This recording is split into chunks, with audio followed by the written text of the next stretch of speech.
Hisashi was strangely quiet when at home, though it was never complete. He was always humming some song he played on his station that day, and baby-talking their cats. The fact that someone like Hisashi could be stunned into silence honestly frightened Shoyuta. "Did you still have it?" Hisashi finally asked. The blonde had seemed to discard his own cup onto the coffee table in front of them while Shoyuta held his own stone still in his hands. "I handed it to the police for some kind of identification on it. See if the details line up with something, but..." Shoyuta bit his lip, and Hisashi seemed to almost curl into himself from the silence. "I don't really think I should talk about it." "You shouldn't or can't, Shoyuta?" The ravenet let out a short huff from his nose, the coffee in his cup rippling at the disturbance. "Stop doing that," he mumbled, lifting his cup to swig the rest of his coffee down. Without even looking at him, Shoyuta knows that Hisashi has a stupid grin on his face. There's a soft chuckle, then silence once again. The dulled sound of nails against skin. Metal being scratched and pressed together at a touch. It was all Shield had to keep himself company. He remembered that a long time ago he wasn't called Shield, or Son, or Brat. He was called by a different name. He can't remember it, but he's sure he wrote it down in his notebook. He can't check because it was gone when they came back home. Dad was real mad when he found out it was gone, so he put the mask on him because he knows Shield hates it. He also burned him again, on the back like always. Shield didn't like living with Dad, but he couldn't leave because he know Dad killed Mom. He knows Dad did it. He didn't know why, and he can't remember Mom all that much, but he knew she was a good person, but Mom was dead. Shield stopped liking Dad after knowing that. Shield's long and jagged nails raked up and down his wrists in a grounding motion, feeling every hole and cut vein, old scars, the crooked bone in his right hand, every crease in his skin. Shield moved to the back of his hand when his fingers felt warm and wet. He didn't like how tight the mask was on his face and how the old marks on his jaw were sore when he moved any part of his face. Shield moved to the other hand when his fingers got wet again. "Son, I thought I said to stop doing that. We're going to have to stop bandaging you if you continue this." Shield froze in his scratching and lowered his hands. Dad was at the bars in his room with the roll of thin white paper. Shield shuffled closer and held out his red hands and let Dad wrap them in the soft white paper. "Perhaps I should burn the habit out of you." Shield let out a cry of protest and began struggling. Dad's mouth was smoking. "Then you understand you must cease this behavior?" "I'm sorry," Shield muttered, squeezing only those words out before his throat started burning again. "We're going to visit the League soon. Are you excited to see Shigaraki again?" Shield knew enough to know that was the hand-covered one. Despite the overwhelming dread he felt, he nodded his head. Good. I will come to get you once we leave, then. Will you be good until then?" Shield didn't need XPLCT details on that to know that was a threat. Shield nodded feverishly and Dad left. His arm was itchy, but he couldn't itch it. The white paper on his hands were already dark pink. The mask was digging into his skin. Shield doesn't like it here. Shield's foot is bouncing. Tap tap tap. Izuku Midoriya. Filed missing with the murder of his mother, Inko Midoriya, and the disappearance of his father, Hisahi Midoriya. All of these cases have been cold for a few years. Shoyuta scratched his stubble while looking at the folder Tsukachi had placed on the table. He disappeared at age 5, and was deemed quirkless a few months prior to his disappearance, Tsukachi said. The notebook says he has a new quirk, though, Shoyuta countered. He must have been young when he wrote it. Actually, Tsukachi continued, we have evidence affiliated with villains with quirks that can transfer other people's quirks. Not only that, but the handwriting is completely different from when Midoriya started writing. Shoyuta hummed and shuffled in his seat. When did his father go missing? Both were filed in as missing at the same time. So either the father up and ran before the murder could get him and ditched his son, both were taken after the murder of Inko Midoriya, or they were killed somewhere else, Shoyuta said, tapping the table every so often to emphasize his point. Tsukachi nodded. Glad to see we're on the same page. The warehouse that you found the notebook in has seen some changes, meaning it's still being used. Are we going to raid it out? Since they aren't there all the time, it would prove difficult to keep an eye on their movements. Tsukachi put a finger under his chin in thought. From the info we have, most likely have multiple bases and a large force to call backup from if necessary. DMN, Shoyudatsuke. No kidding, the detective huffed with a chuckle. Then what the hell are we supposed to do? All we can do is keep a close eye on them. You up to be on the force? Shoyuda gave him a wide smile as his answer. Scratch, scratch, scratch, tap tap tap. The throbbing of Shield's head is almost unbearable. Stop all the noise, brat, Shigaraki hissed. Shield stopped tapping his foot, but he couldn't stop his shaking hands. His nails could itch through the bandages on his hands. To us. Inconvenient, he thinks the word is. The air was cold, and when it blew it nipped his skin with tiny little bursts.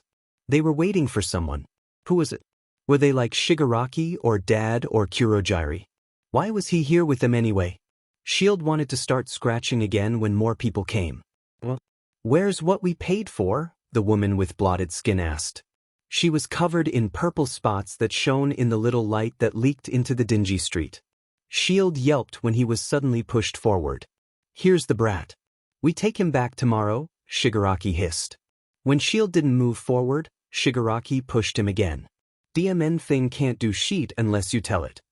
Shield had taken tiny steps to the purple woman. When he was close enough, a thin tail wrapped around his ankles and swept him up so he hung upside down. Ah! He yelped when he was brought forward enough for the woman to inspect his face. He don't look like much, a yellow-eyed man hissed. His quirk is what makes up for it, Shigaraki said, lightly scratching his neck. It can take about 160,000 pounds before it cracks if he concentrates enough. Hope this ain't no scam, the man said.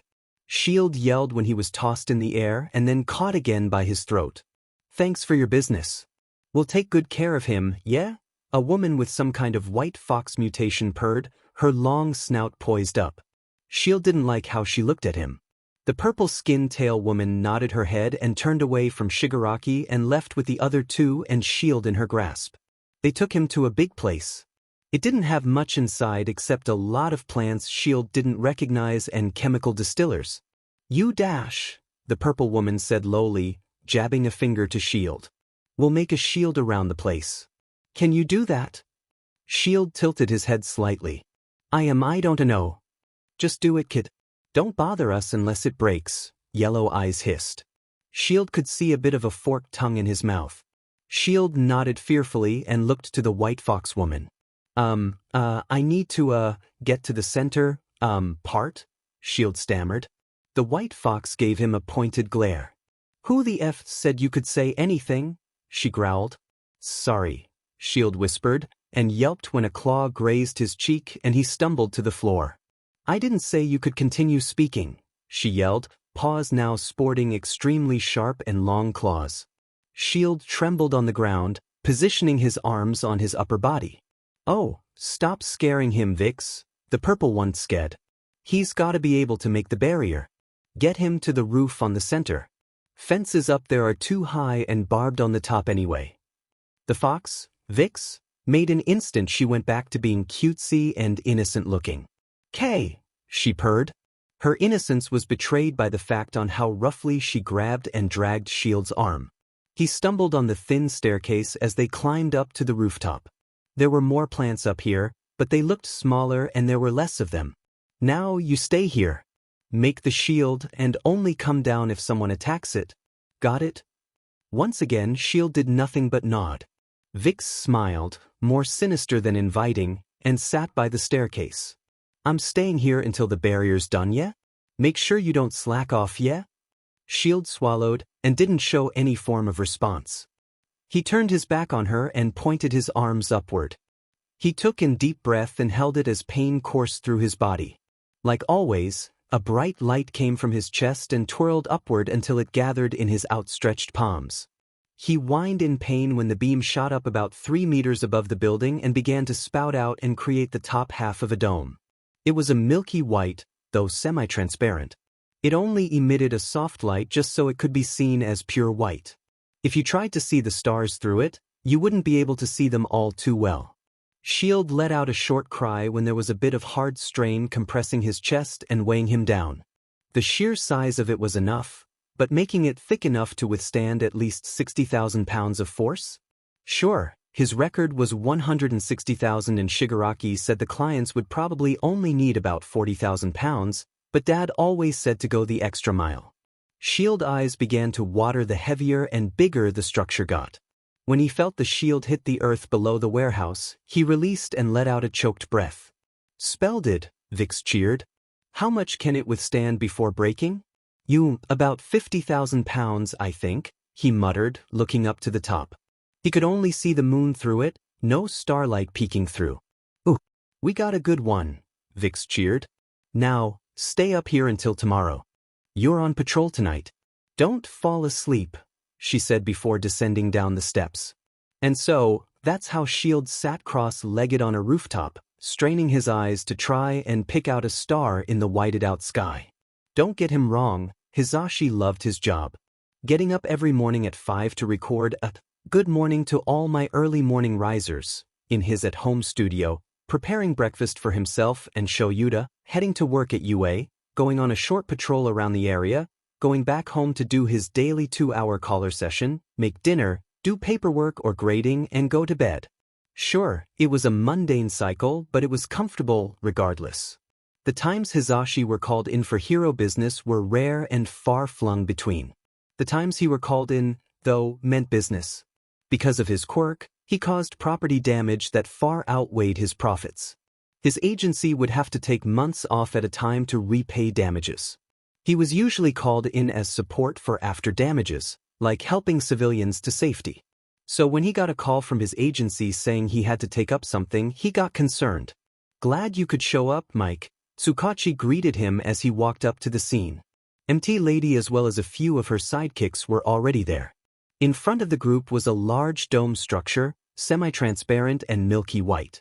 Hisashi could make out the outline of a building of sorts. "Sorry for calling on short notice."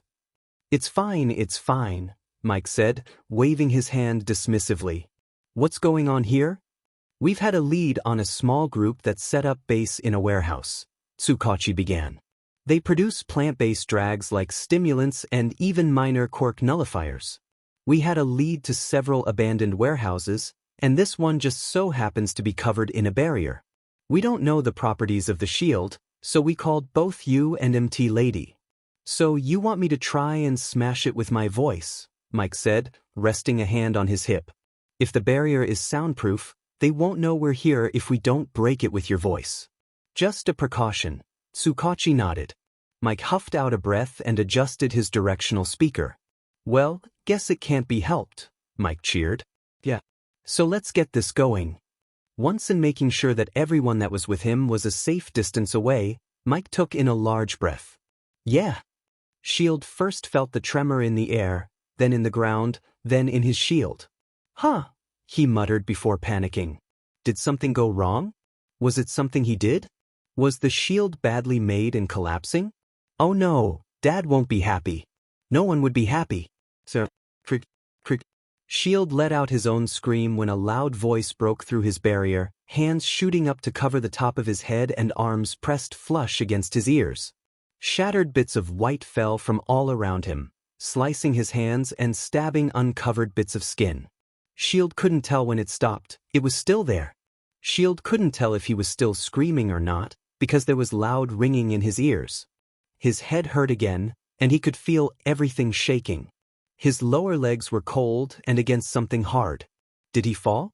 When did he fall? His throat was raw and his mouth was open. His lungs felt empty, and Shield remembered to breathe. Maybe he was still screaming, but he still couldn't hear. His arms were still against his ears, but he didn't want to uncover them. The pressure against the side of his head was helping the throbbing. Dad's gonna be really mad. When the structure fell, Hisashi stopped screaming and the sidekicks around him all dashed into the warehouse, some choosing to go to the back route as a precaution. MD Lady had grown to pretty much twice her size and stormed in. Despite all the chaos of shattering glass and battle screams of young adults, Hisashi could distinctly hear something. A scream. It was high-pitched but not female. It was raw and full of empty emotion. something that chilled Hisashi down to the bone. Sure, people's normal response to Hisashi's quirk is through vocal distress, but he never heard anything like this. What the hell was that? He asked Tsukachi, who also seemed to have heard the sound, judging by his stunned face. I don't know, Tsukachi coughed out. Hisashi swallowed. I'm going to look. Mike Tsukachi, but his protests fell upon deaf ears as Hisashi ran forward and into the building. Ha.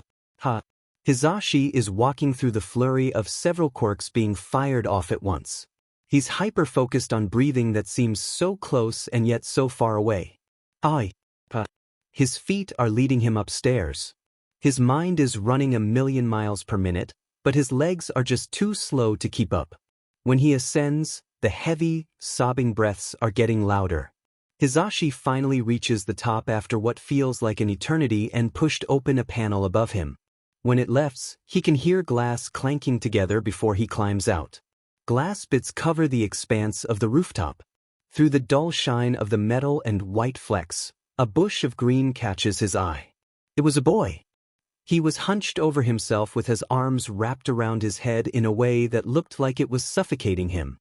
His hands dug into his greased yet fluffy green hair that fell just at his shoulders. Hey, he called softly. The boy didn't react. Hey kid, he tried again, this time fully emerging from the hole. The sound of Hisashi's boots hitting metal made him spin around to face him. Hisashi almost wanted to cry when their eyes met. It was a dark green pool of just broken. That was all Hisashi could think to describe it. Hey, it's okay. I won't hurt you. The boy continued to not respond, only spinning his body to sit on the ground and back up. The sound of crunching glass made Hisashi flinch. Hisashi looked the boy over, taking in every detail he could see. He was wearing simple white shorts and a light blue t-shirt. 2 scars were on each side of his jaw. They were an ugly pink and ran up his skin to the corner of his eyes. More pink marks trailed up the boy's arms and legs. The more Hisashi stares at the boy's face, the more familiar it looks. Hisashi stares at the picture in front of him. It was of a tiny 4-year-old boy holding onto a woman with a radiant smile. Both of them were on the floor, the boy dressed up in an all-might onesie and the mother covered in a beige blanket. Watashi wa Kida was written in bold kanji in the side margin. Shoyuta, who sat beside him, averted his eyes to look anywhere but the picture. That's the boy who wrote the notebook, Midoriya Izuku, Tsukachi said, pointing to the 4-year-old. The woman is his mother. A chill ran up Hisashi's spine looking at her. That smile was now owned by a dead woman. What about the father? Shoyuta asked, his voice a gruff growl. He was uncomfortable. Tsukachi throws down another photo. It's one of a greenette holding a small bundle in his arms. Hisashi Midoriya. As you know, we hypothesize that Hisashi left the scene of the crime when the murderer had killed Inko and fled with his son. He's registered as a police officer, so that's what we assume meant as work in the notebook Izuku left behind. The killer must have caught them as they were on the road and had somehow brainwashed Hisashi into turning against his own son. That's putting it a bit lightly, isn't it? Shoyuta grumbled. Hisashi placed a comforting hand on his knee. We're hoping for the best-case scenario here. There could be a possibility that Hisashi is doing this to his own free will or being bribed somehow to torture his son in exchange for something. Hisashi couldn't even begin to think what kind of reward would be benefiting out of hurting your own family. Hey, kid, hey, Hisashi started. Izuku, right? Is that your name? The boy in front of him stopped shaking, stopped breathing when Hisashi said that name. It is, isn't it? You look just like the picture. Here, come on, we gotta get you out of here, dash. Hisashi jumped when the boy started scuffling again. No, don't want to know, I don't want dash. Okay, that's okay, Hisashi said softly, holding out his hands cautiously. It's okay, we can stay right here. Hisashi tried to ignore the rumbling of the building below him. The boy, who Hisashi was 100% sure that was Midoriya Izuku, had stopped moving again, his arms wrapped around his head and knees pulled up to his chest. Hisashi was afraid and saying anything in fear of scaring the poor thing to death. Can I come closer? I won't touch you, promise, Hisashi said, quickly adding on the last part. He got no response, but still didn't move. The arms around Izuku's head lowered as he watched Hisashi. Izuku. Izuku. Izuku. Shield recognizes it, but very distantly. He mouths it to himself a few times. Izuku. Izuku. Izuku. The bright one called him Izuku. It's a nice name, he thinks. Izuku. Izuku. Izuku. The bright one said he was Izuku. That's his name. Izuku. Izuku. Izuku. Izuku lowered his arms. Forward. Hey, little listener, you're going to let go of me at some point? Hisashi chuckled, gently wedging his hand between Izuku's body and his arm, trying to pry him off. Izuku made a sound of protest and instead clutched tighter. Ever since they'd gotten to the police station, Izuku had absolutely refused to do anything unless Hisashi was present. It's only natural, Chiyo had said. She had come by to the station earlier to make sure the boy didn't need any intensive care, and the greenette ended up in the hospital for a few weeks because of calcium deficiency and undernourishment. If we assume he was alone for quite a while without any kind of emotional attachment, he would stick to the one he finds comfort in the most. Izuku, come on, you're making my arm go numb, huh? Izuku went rigid and his grip loosened considerably. I'm sorry. It's okay, just not so tightly, okay? Hisashi reassured with a smile. The door to the small office creaked open and in walked the chief of police, Tsuragami Kenji. Yamada. Good afternoon, he greeted politely. And I take this as Midoriya Izuku? At the mention of his name, the greenette looked to the dog person. Hisashi could feel his sleeve tighten around him and bunch up at the elbow. It's okay if you don't want to talk right now, but we're going to need answers sooner or later, Tsuragami started, sitting at the desk in front of the pair. And sooner is preferable. Like what, chief? Hisashi asked for Izuku. Well, let's start from the beginning. Your name is Midoriya Izuku, yes. Slowly, Izuku nodded. And you wrote in this notebook here? Tsuragami pulled out the notebook Shoyuta had found. Again, Izuku nodded. Why did you leave your house on the day your mother died? Well, geez, couldn't sugarcoat it, Hisashi thought bitterly, keeping a watchful eye on Izuku's reactions. Izuku stiffened and his grip on Hisashi's sleeve tightened. Dad took me, Izuku muttered. Okay, Tsuragami nodded. Where did you go? Was anyone else with you? Dad took me to his work. Izuku swallowed. He had a few people there.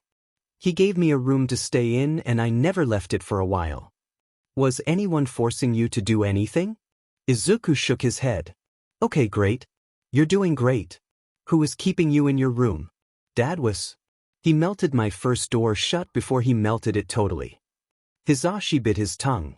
He thought so. Tsuragami cleared his throat. Was anyone forcing you to do anything? Izuku shook his head. Do you know why? Izuku mumbled, bringing his knees to his chest and pressing closer to Hisashi. Hisashi carefully lifted a hand and rubbed his knee. Hey, you're fine. It's okay not to know, Hisashi said quietly. The grip on his sleeve lessened a bit. Tsuragami took in a breath and sighed.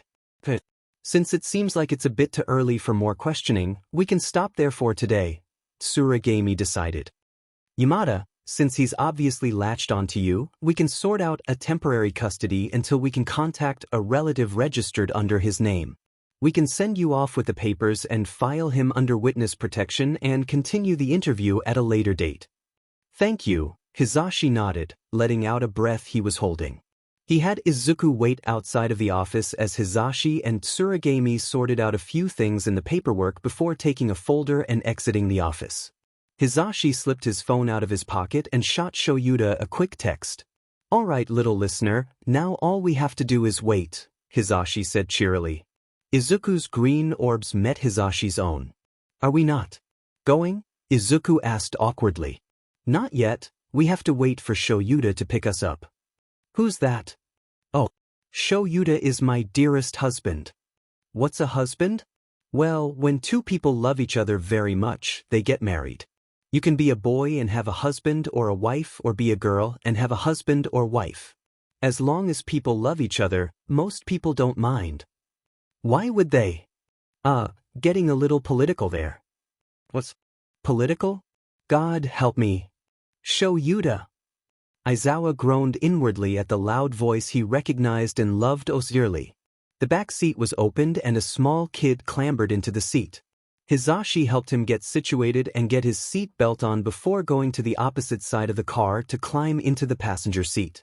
Hizashi leaned in and pecked Shuta's cheek before clicking on his seatbelt. Thanks for coming on such short notice. Thank God it's summer break. Hizashi cheered, and Aizawa glared at him before he could use his quirk. Hizashi gave him an okay sign before Aizawa started driving back to their apartment. Honey, I'm home, Hizashi yelled into the empty house, waving out his arm dramatically. Zashi, I literally drove you here, Shoyuta mumbled. I wasn't talking to you. Izuku opened his mouth to question when two tiny critters scampered forward. My fur babies, Hizashi cried, swiping the fat orange one up in his arm. The thinner gray one rubbed itself all over Hizashi's pants. Izuku stared in a mixture of fascination and terror at the small animals. Geez, kid, ever see a cat before? Shoyuta mumbled, kneeling down to the gray one. This one's Missy. She's about 5 now, and Machi is about 1 a touch. Izuku stared at the small gray one and kneeled down to copy Shoyuta. Shoyuta wrapped his hands around Missy's middle section and lifted her into his arms. It's okay, I can hold her still for you. Shoyuta held Missy under her throat with gentle hands as Izuku reached out, his right hand trembling.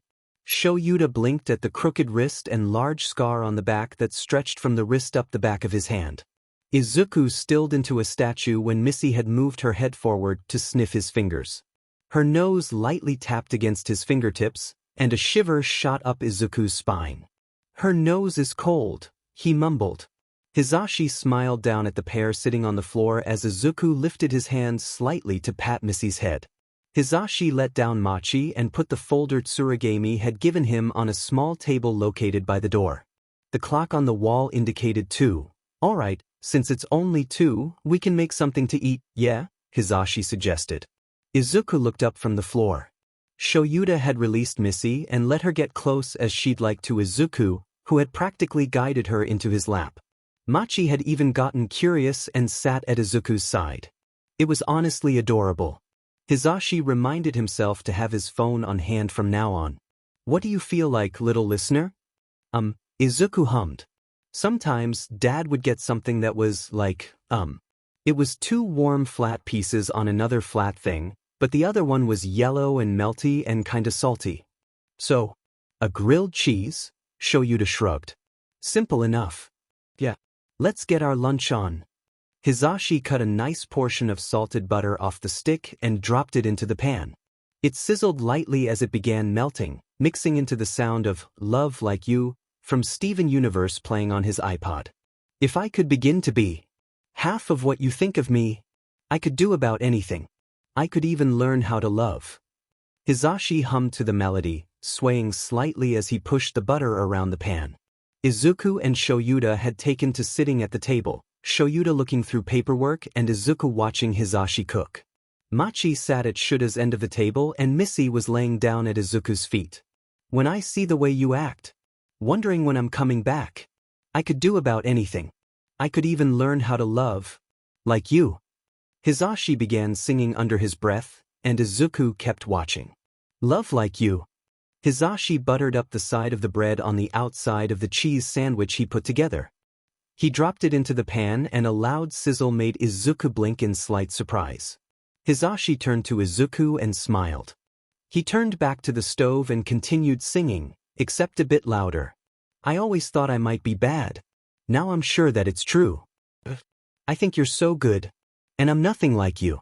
Look at you go. I just adore you. I wish that I knew. What makes you think I'm so special? Hizashi turned back to Izuku and smiled wider, which made the greenette smile back and tilt his head in confusion. If I could begin to do something that does right by you, I would do about anything. I would even learn how to love. When I see the way you look, shaken by how long it took, I could do about anything. I could even learn how to love like you. Love like you. Izuku smiled wider as the music faded out and clapped his hands together. Why, thank you, my little listener, Hisashi said dramatically, taking an over-exaggerated bow. Zashi, the sandwich, Shoyuta grumbled, not even looking up from his paper. Dash. Hisashi hissed and cut himself off, turning back to the stove and turning off the burner. Izuku crinkled his nose at the now noticeable burnt smell. Hisashi flipped the sandwich to see a blackened side. The pan still sizzled loudly when the other side was flipped onto the pan. I can eat this one, Izuku. This is why I don't let you cook with music on. A soft alarm from Shuta's alarm was enough to wake him up. Shoyuta had a very specific routine. Wake up at 2 in the morning, try not to wake up Hisashi when getting ready, head out for morning patrols at 2:30 until come back and eat, then head to the agency. If it wasn't a break of some kind, go to school. Come back home, do paperwork, eat dinner, head back out for patrol until naps are allowed when able. Repeat cycle. So when Hisashi wasn't asleep next to him when he woke up, he was slightly concerned.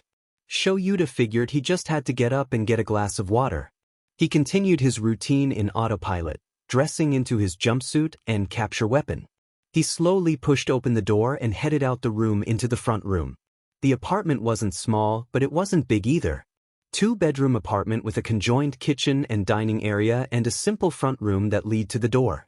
The order of the layout was the rooms next to each other and a bathroom between them on the left side, front room in the center, and kitchen on the right. So, when Shoyuta didn't see the kitchen light on, he got skeptical. If Hisashi wasn't in the kitchen, where on earth was he? There was soft humming in the next room over. Oh Lily, oh Lily, oh Lily White Pin. Please to come down and let us come in. Shoyuta knew this one. It was Apple Tree Wassail by Stephen Hatfield. It was an old, swingy lullaby Hisashi knew from his ma. He would sometimes sing it to the small kids caught in the crossfire when helping out in the field. Oh Lily, oh Lily, oh Lily White Smock. Please to come down and turn back the lock. The tempo was a bit slower than the original song, but it had the same effect. Slowly, Shoyuta walked down in front of the door and lightly turned the knob, opening the door just a crack. Our wassail, jolly wassail. Joy come to our jolly wassail. Hisashi was indeed in the room, sitting on the bed that was adjacent to the door. Izuku sat in his lap, head on his chest and hands gripping at his shirt. Tear stains trailed down his cheeks, following his scars down his jaw. How well it may bloom. How well it may bear. So that we may have apples and cider all year. Hisashi was slowly swaying side to side as much as he could to the temple, gently rocking Izuku with him. Oh master and mistress, how are you within? Please to come down and pull back the pin. Izuku had his eyes cracked open and staring into a void in which only he could see, eyes still leaking slightly. Hisashi had his head tilted downward just so the edges of his lips brushed the greenette's curls. Good health to your house, may riches come soon. So bring us some cider, we'll drink down the moon. Shoyuta decided that he was invading on something NTMT and shut the door. Hisashi had already grown so attached to this kid, he wouldn't be surprised Izuku started calling him dad. He probably still has family, his conscience whispered. Shoyuta let out a tired sigh and walked into the kitchen. He needed some caffeine for today. Glad you could make it, Tsukachi said as Shoyuta walked into the office. Chio was already there, as well as Tsuragami. So, what do we got? Our hypothesis of Hisashi was wrong, it seems, Tsukachi began. From what we could get out of Izuku, he wasn't pursued by any attacker and forced to hurt his son. It seems completely voluntary on his part. But why is the question? Tsuragami added. Who could traumatize a child to such a point where he latches onto the first person who offers him comfort? From what I can tell, the boy has been scarred severely on the physical and mental sense, Chio hummed. 2 scars on either side of his face that run down the corners of his eyes and along his jaw, a large area scar on his back, and a crooked wrist are the more notable ones. Most of the other scars are thinner and smaller, but no doubt also played in a part of such mental state. So what do you suggest? Shoyuta questioned. He most likely has some form of intense anxiety and PTSD. If this has been happening since he was 4, as the notebook suggests, then it is inevitable that we would have to wait to not force him to shut himself down. Because nothing is simple, Tsukachi huffed under his breath. And on top of that dash, Chio continued, it's likely that he wouldn't even say much to officials, at least those he doesn't have a connection with. It's most likely he would confess to someone he has a strong emotional connection to, like Hizashi or possibly Shoyuda. I would expect more out of Hizashi, Shoyuda countered. He spends more time with him and the kid obviously has a preference for him as well. Then it's settled, Tsukachi said. We can talk to Hizashi about that later, once we have a chance. Now, we have to rethink a few things considering what we managed to get out of Izuku during initial questioning. We ended up sending a sample of the white matter that made the barrier around the warehouse we found Izuku in. We can safely guess this was a product of his quirk because the other 3 people there all had mutation quirks and Izuku was the only other one present. From what we can tell, it's some kind of bone-like structure, at least very similar to bones. This is further supported by the evidence that Izuku had severe calcium deprivation upon finding him. Is that why Izuku's notebook says the quirk hurts him? It's taking the calcium directly from his bone structure and creating something out of it, Tsuragami questioned. It's not a bad theory, but we can't know for sure until we get a cut-clear picture of his quirk from Izuku himself. Well, guess we're waiting for a bit then, Shoyuda hummed. Where are we? Izuku asked as Hizashi helped him out of the car. Well, you need some new clothes, for one, Hizashi began. Izuku had been dressed into some of Hizashi's old clothes that he still kept after he graduated high school. They were a bit baggy on the small boy, they still worked. And we can take this as a chance to get you some things for your room. Shoyuda had told him not to get much, but Hizashi couldn't help but feel the overwhelming sense of wanting to spoil the boy rotten. So they walked hand in hand into the mall, Izuku trying to stay as close to Hizashi as he could while also unconsciously slowing his walk to stare at all the pretty and appealing colors. Hey, Izuku. We're going to be meeting a friend of mine in the food court, so we can look around here later, alright? We don't want to be late. Izuku swallowed. When Dad went to meet friends, Izuku sometimes came along. Dad always blamed Izuku if they were late and the mask would come on once they got back. Izuku's hand instinctively went up to scratch his scars. He let Hizashi take control, now following behind him instead of walking by his side. Hizashi led Izuku to a place with several tables with places that smelled really good all around them in a circle. Was this the food court? Yamada, an unfamiliar voice called out. A tall, slender woman with dark navy hair tied up into a fancy bun was walking toward the duo. Kayama, Hizashi cheered, throwing his arms open. Kayama instantly accepted the hug and even lifted Hizashi up and off the ground. How've you been? Honestly, don't get me started, she chuckled. Now, who's this little cutie? Izuku shied away when Kayama leaned down, her face a bit too close to his for comfort. Hey there, Greenie. I'm Kayama, Hizashi's friend. What's your name? Izuku bit his lip and turned away from her, retreating to hide behind Hizashi and gripped the back of the blonde's shirt. Kayama let out a small noise, and Izuku couldn't decipher if it meant disappointment or guilt. Either way, it only made Izuku want to hide away more. Sorry, Kayama. He hasn't talked to anyone else outside of the people involved in his case. He may need some time in getting used to this kind of thing, Hizashi said while smiling apologetically. Izuku, it's okay. She's just excited to meet you. Hey, sorry if I scared you, Greenie. You don't have to. Talk to me if you don't want to, Kayama reassured. Izuku peeked out of Hizashi's back to blink at the woman in bewilderment. Was she telling him he didn't have to talk? He was either commanded to speak and reply when spoken to or outright beaten if he spoke when he didn't have to. Was she giving him a choice? Izuku wants to feel grateful, but when Dad gave him a choice, that usually meant he'd done something. And both choices weren't good, and it didn't matter what he'd choose because Dad would change his mind. Izuku felt his chest get heavy.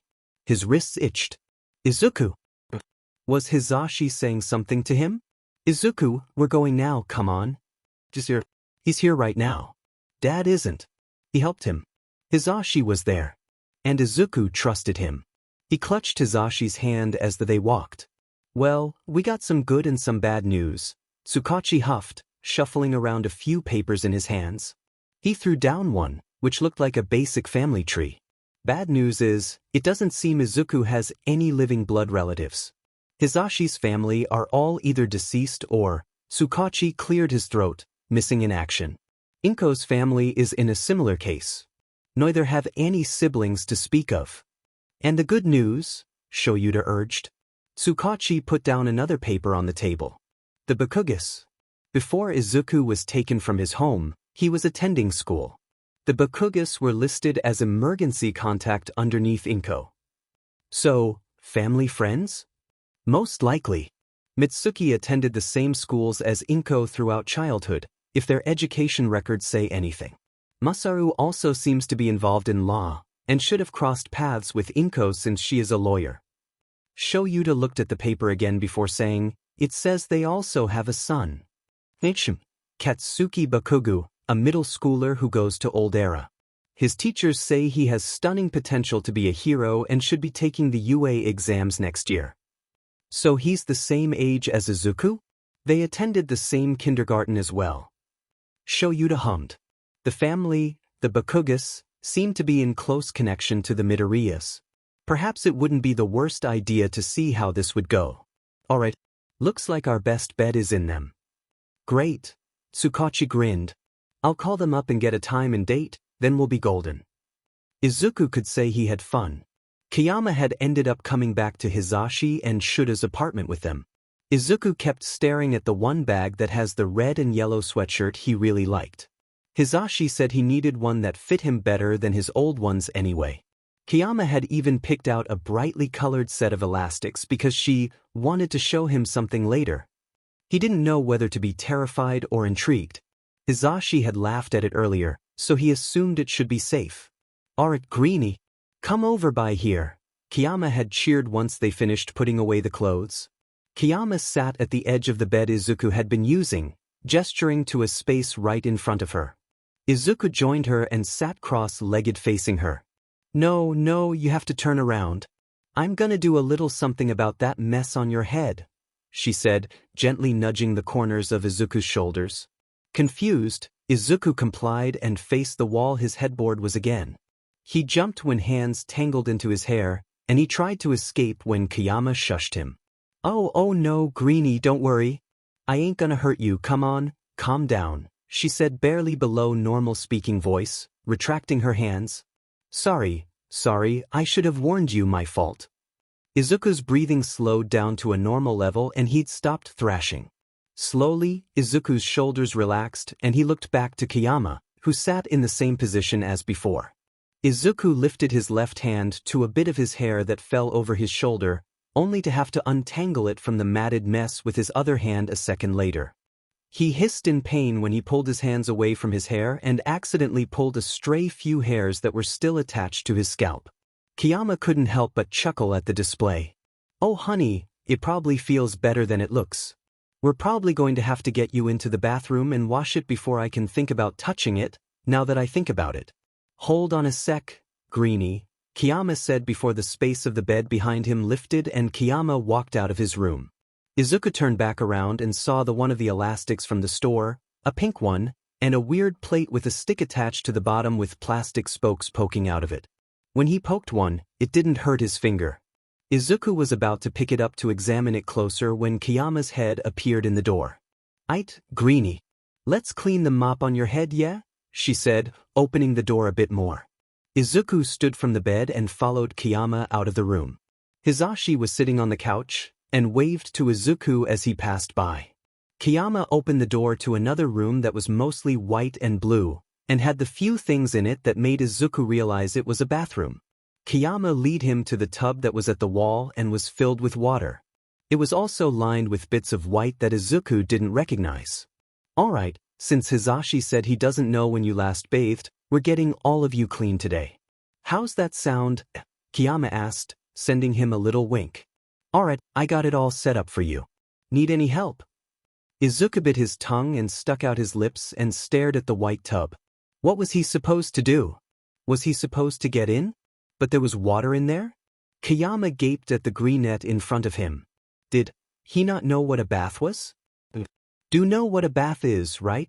She asked tentatively. Izuku raised a brow and shook his head. Kiyama swore her jaw could drop through the floor. She said in a breath before exhaling. Hold on. Kiyama exited the room again.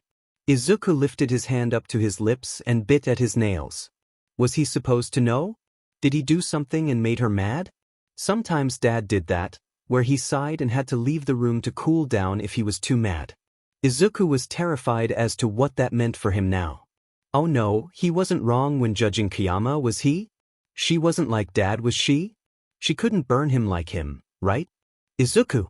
The tiny boy jumped again when Hisashi was at the door. Izuku could see Kiyama behind him. Did I do something wrong? Izuku asked immediately. What? No, why would you think that? Hisashi soothed and quickly rested his hands on Izuku's shoulders. Dad does the sigh and leave thing too when he was super mad. I just thought dash. Oh, hun, I'm sorry if I scared you, Kiyama interjected. I wasn't mad, just a bit surprised. But that's okay, Hisashi jumped in. If you don't know what to do, then we can help you learn. Now come on, lift your arms. Izuku did as he was told and Hisashi slipped his old white t-shirt off his head. Hisashi pretended not to flinch when he saw the amount of scar tissue covering the boy's front. Okay. Kiyama, can you grab a towel from my closet and place it outside? I'll grab it once we're done here. Kiyama seemed to get the polite, please leave, and threw up a thumbs up, grabbed Izuku's shirt, and left. A few minutes later, through nervous whining and Izuku just clutching to Hisashi like a cat trying to climb up a fence post, Izuku was eased into the water and stared at the white bubbles on the water surface. Hisashi found himself chuckling at the boy's bewildered expression as he gently nudged the bubbles around in the bath. All right, Hisashi cheered, rolling up his sleeves and flexing his hands. Let's get started. Hisashi jokingly cracked his knuckles and clicked open a bottle of his shampoo, squirting a dollop onto his hand. We're gonna have to wash out that hair first. Mind if I dive in, little listener? Hisashi grinned when Izuku gave him a small nod. He tried not to stare at the boy's back, which was worryingly almost entirely scar tissue, as he rubbed his hands together to get them both covered in the soapy substance before diving into the flock of green on the boy's hair. It almost instantly lathered up when it reached his head as Hisashi gently began to rub out clumps of shed hair caught in knots, being careful to leave some nastier ones alone for later, and some bit of old and crusty mud that must have been in there for. Well, Hisashi didn't even want to begin to guess. For God's sake, it took forever to reach the scalp, and he'd been working tirelessly at that one spot for like 10 minutes.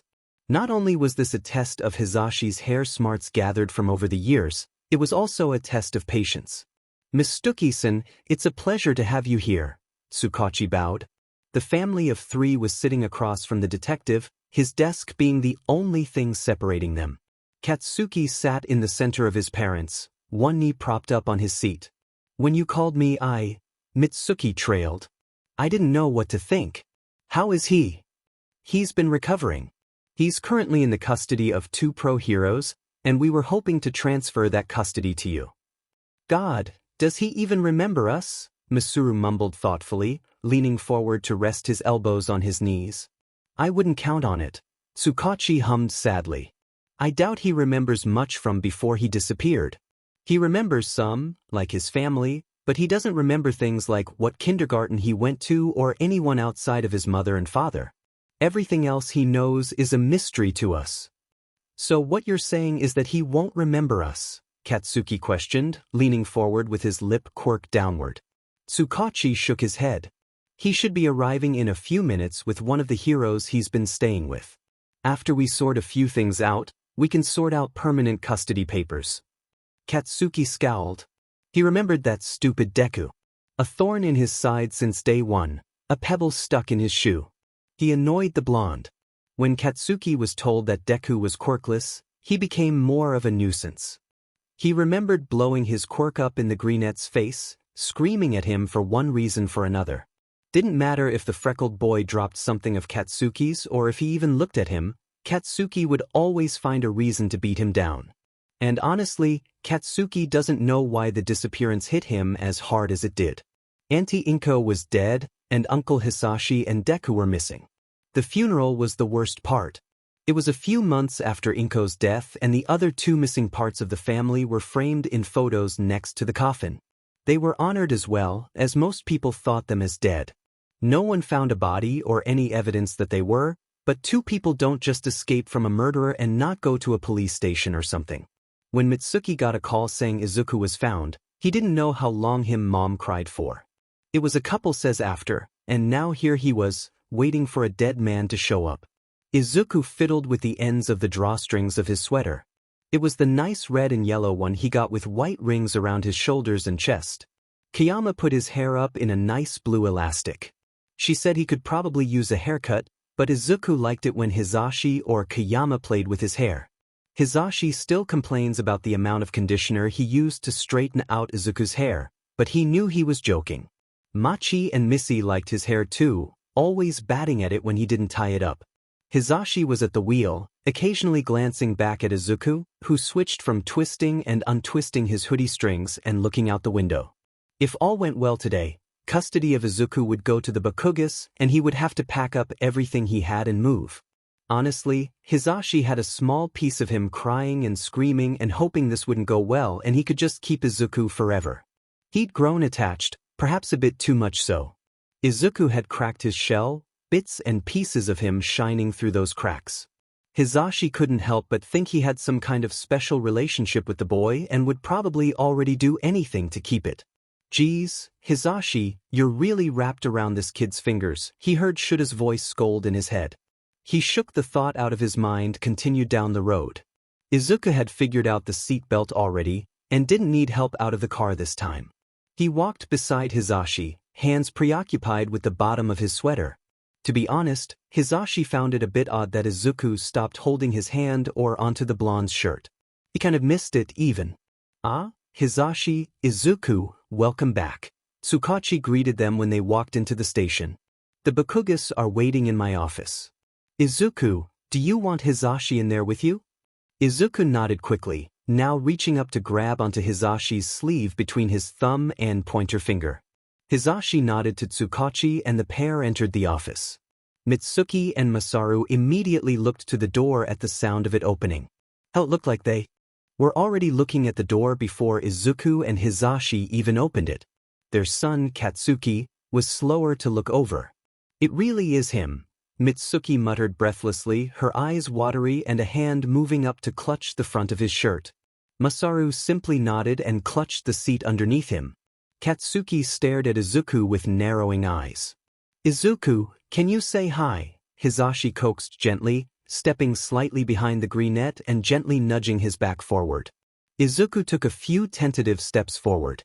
He muttered. "Hi. I Izuku. We know, honey. Do you remember me?" "Auntie Mitsuki," Mitsuki said quietly, barely above a whisper. She slowly stepped forward and crouched down to Izuku's height. The woman looked close to tears as she stared at the boy in front of her. Izuku shrunk into himself a bit and shook his head. "No," he mumbled. "I'm sorry." Mitsuki swallowed before nodding. "I understand. That's okay." She breathed out before slowly wrapping her arms around his small torso. Izuku blinked a few times at the woman before gently patting her back. "It's okay," he said quietly. He remembered Hizashi would do this a lot when he was sad because of something. "It's okay."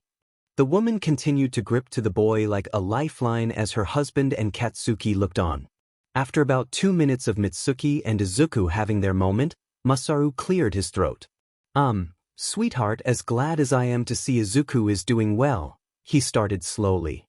"We still have a few questions Tsukachi said you could answer for us." Right, Mitsuki said, pulling away from Izuku and wiping her misty eyes. "Sorry, Izuku, I couldn't help myself." Izuku nodded silently, not making eye contact with Mitsuki. She sighed slightly before walking back to her seat in front of Tsukachi's desk. "Well, what are you curious about?" Hizashi urged, crossing his arms and looking quizzically at the family. "What happened to him?" Katsuki suddenly demanded.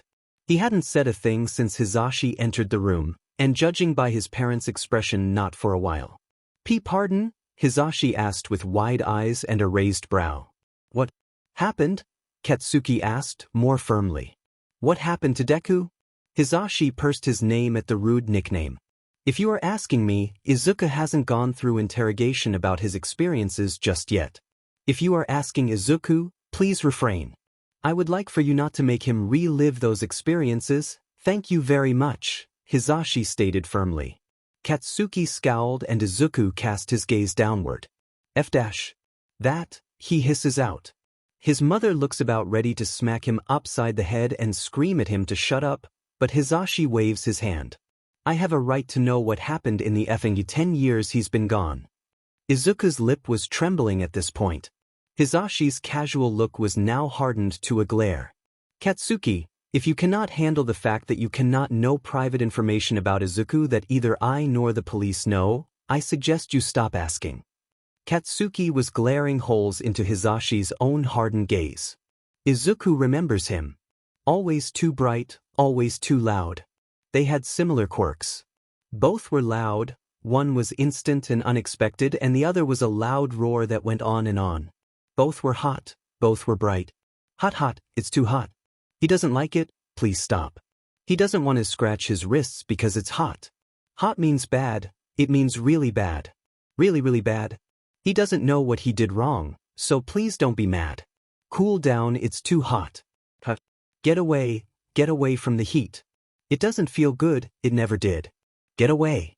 Hisashi hears Izuku's breath start to speed up, and he breaks his glaring contest with Katsuki to look at him.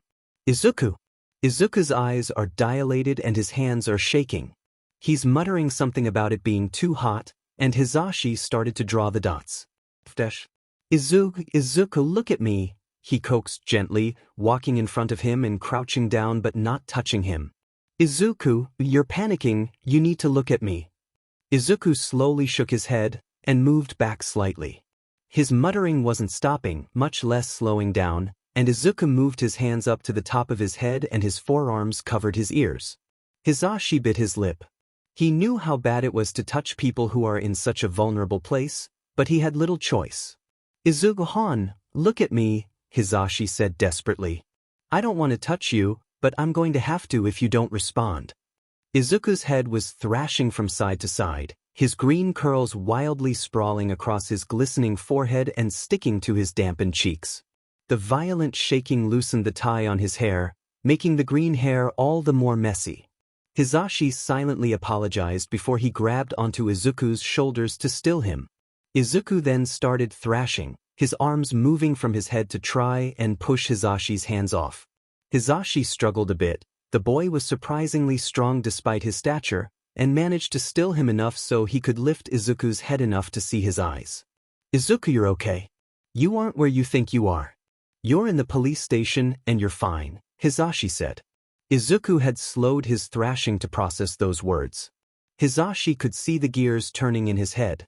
Tentatively, wide and dilated orbs slid upwards to meet strong and firm ones. Izuku processed some things more before he broke. He let out a loud and strangled gasp and he fell forward into Hisashi's body, choking and sobbing. Hisashi readily supported his weight, using one arm to keep the smaller boy propped up and using his free hand to rub wide circles on the boy's back. I'm sorry, Izuku muttered. Hisashi shushed him quietly and continued rubbing in circles. He pulled out an old pair of earbuds that he kept in his pocket and plugged them into his smartphone and played a random one of Shuta's songs before sticking the earbuds into Izuku's ears, effectively cutting out all sound around him. Izuku seemed to be able to melt straight into the ground if Hisashi wasn't acting as a barrier. Slowly, Hisashi looked to the Bakugas, who witnessed the whole scene. What? Mitsuki breathed. What happened to him? Hisashi sadly sighed and shifted the dead weight of the boy to a more convenient position. Izuku sat in the blonde's lap with his side pressed flush against Hisashi's stomach. His eyes were half-lidded, staring at the wall. Was that some kind of panic attack? Masaru asked slowly. Katsuki was still standing, but now in a more tense stance, as if someone pushed his shoulder and he just caught himself before he fell. Hisashi nodded. He's had a few far-flung in between, mostly at night. Though, this has got to be one of the worst ones I've seen, Hisashi mumbled, brushing his thumb up and down Izuku's side in a circling motion. Izuku let out a soft breath and melted impossibly further into the larder body he was against. I have no clue what set it off. The group of four sat in a tense silence. The amount of pure unidentifiable emotion in the room was layer on thick enough you could stab the air and the knife would stay in the air. Hizashi let out a weighted breath. What was he supposed to say in this situation? A child, which was between sleep and awareness in his arms, had just had a panic attack in front of people he didn't know but knew him. God knows what's going through the minds of the Bakugis at this moment. Mitsuki looked anxious and awkward, Masaru looked downright terrified, and Katsuki looked close to guilty. Hizashi wanted to raise a brow. How could this kid, who was trying to scream his way to an answer just a few minutes ago, be wearing such a regretful and guilty expression? Was it that he was blaming himself? Was it that he blamed himself for the way Izuku was, how he ended up, or that he was the cause of the attack?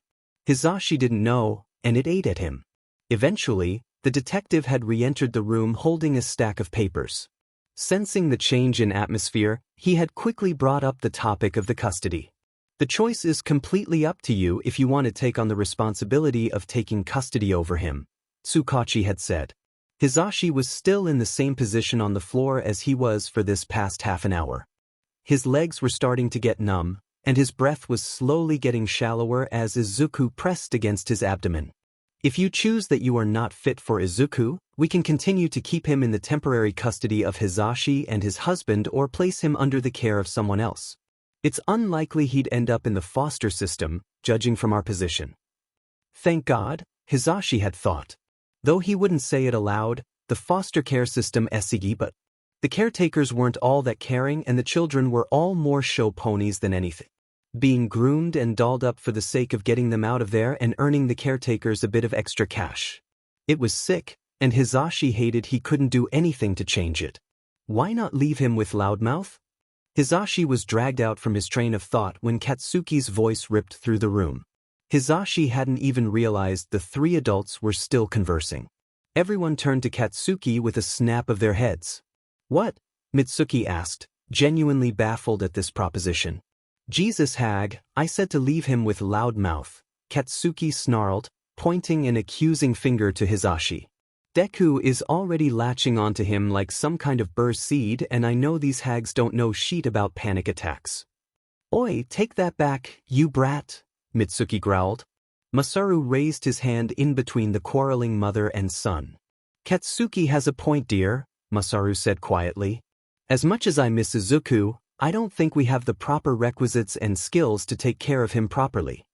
We can learn, Mitsuki said, her voice rising in pitch. You can't expect me to let him go so easily after I just found him again. Mitsuki, Masaru said soothingly. I know how much you miss Inko, and I know how Izuku is the piece of her you've been wanting, but you need to let him get the proper care he needs in order to be healthy. Mitsuki was in silence, her lips pursed. She knew he was right, but she couldn't let go. If you let me keep him, Hizashi began, drawing everyone's attention. You could be able to call myself at any time to check in on his progress. I understand in needing something to hold on to, Mitsuki-san. I want Izuku to grow up with as much help as he needs, and I promise you, if you let me have him I will do everything in my own and in my husband's power to give that to him. Hizashi and Mitsuki locked into eye contact, a certain electricity interchanging with the other. Mitsuki blinked slowly before relenting, sinking back into her chair. Tsukachi-san, is it possible to give custody over Izuku to Hizashi? Izuku scratched the top of his head and bit on the end of the pencil he held in his hand. Shoyuta was next to him with several papers surrounding him. You get it, Shoyuta asked, trying to explain triple-digit subtraction. This boy hadn't an ounce of education other than writing throughout the time he was with whoever he was with. At first, the whole family thing felt rushed. Yes, he did enjoy Izuku's presence, and yes, he would admit he was getting just the slightest bit attached. They were given the permanent custody papers when the Bakugis decided it was best for Izuku to stay with Hizashi and Shoyuta. Technically, Izuku wasn't their official son. He still had Midoriya as his last name, and the husbands haven't gotten adoption papers, but they were pretty close to being family at this point. Shoyuta swore, Izuku had almost called Hisashi Papa when he was half asleep once and Shoyuta Dad when he served dinner one night. Shoyuta couldn't help but chuckle at the assigned names. I think, Izuku grumbled, dragging his pencil across a piece of scratch paper. 456. 327. Once more? Shoyuta asked, and Izuku barely nodded his head. Okay, start from the right. Can you subtract 7 from 6? 1, right? No, that's 7 minus 6. This is 6 minus 7. Oh. No. So look to the next one. Take 1 from the 5 to make it 4 dash. Shoyuta moved Izuku's pencil to the paper and let him mark it before continuing. Then move the 1 to the 6 to make 16 minus 7. Can you tell me that? Izuku pondered. You can use the paper if you need it. No, I can do it, Izuku said, shaking his head quickly. Good job, Shoyuta smiled. So put 9 on the bottom. Can you do the rest? Why yeah, Izuku cheered happily, scribbling down the rest of the problem. 129. Look at you little squirt, Shoyuta chuckled, gently ruffling Izuku's unruly hair. Izuku whined and pushed Shuta's hand away, making the Ravenette's smile widen. Machi was underneath the table and trying to nip at Izuku's socks, while Missy was somewhere in the living room. Hisashi had gone out to his studio to prep for a recording session. Shoyuta glanced at the clock on the stove to see that it should be on in about 10 minutes. Okay, how about a break for now, Shoyuta suggested, getting up from his chair to stretch. We've been working for like an hour. But I almost got it, Izuku protested, but got up nonetheless. Machi had pounced on his socks as soon as they stepped away from the table and Izuku ended up stumbling before falling on his bum. Machi, you're so mean. Izuku stayed on the floor with the cat while Shoyuta set up the kettle and started boiling some water. In the meantime, Shoyuta clicked on the radio and set it to Hisashi's channel. Shoyuta could never remember the same, but it was something long and stupid, but so Hisashi he still tuned in at least 3 times a week. Some cheesy pop song played through the kitchen as the kettle went and Izuku continued messing with Machi. We got hot chocolate or tea. Which you want? Shoyuta grumbled, pulling out tea bags, a hot chocolate packet, and some instant coffee for himself. He dumped a sizable bit of the instant coffee into his own cup before putting it away. Huh, Izuku hummed with a tilt of his head. Which do you want, tea or hot chocolate? Shoyuta asked again. Izuku pursed his bottom lip before pointing to the HC packet. Shoyuta nodded and poured that in a cup for Izuku and put away the tea bags. Yeah. Welcome back, listeners, to my radio show. Present Mike yelled into his microphone. Izuku gaped at the radio and rose from the floor to stand in front of it. Hisashi. How was your day, my lovely listeners? Mine was great if you wanted to know. Hisashi, why are you in the radio? As you all probably know by now, it's time for canned A call-ins. I, unfortunately, couldn't get my hands onto any special guests, but you can ask me. What a treat. Shoyuta, why is he ignoring me? He can't hear you, Izuku. You can hear him and so can whoever's listening, Shoyuta replied while taking the kettle of the flame just before it started to whistle. He poured the boiling water into the cups as the radio show continued. Yeah. So let's get started. Like you. And whoever is on the channel. It's like Hisashi's song, but he's talking instead of listening to someone else's songs. Oh. First caller. Welcome on. What's your question? Hi Mike. I've been a fan for like a year. Hi. So what gave you an idea to start up a studio? Hey there, listener. Thanks for being with me for a whole year. Dang, you're a veteran then. I started up my studio. I would say about 5 years ago. We really didn't take off until like 3 years after. Great question. Thank you. Next caller. Welcome to the show. What's your question? Present Mike, one of my friends was in a villain attack you took part in a few months ago. She said you were wearing a golden ring. Is that some kind of wedding band? Wow, your friend is observant. Yes, it is a ring. I got married to the most beautiful person I know 2 years ago. Does he mean you, Shoyuta? Izuku asked and momentarily stopped blowing at the surface of his cup. Shoyuta grunted as his cheeks pinked. Follow-up question, how long did you know your wife? How long did you date for? Shoyuta visibly cringed. Not all men have wives, Karen, let's be progressive. God, I've known them since high school.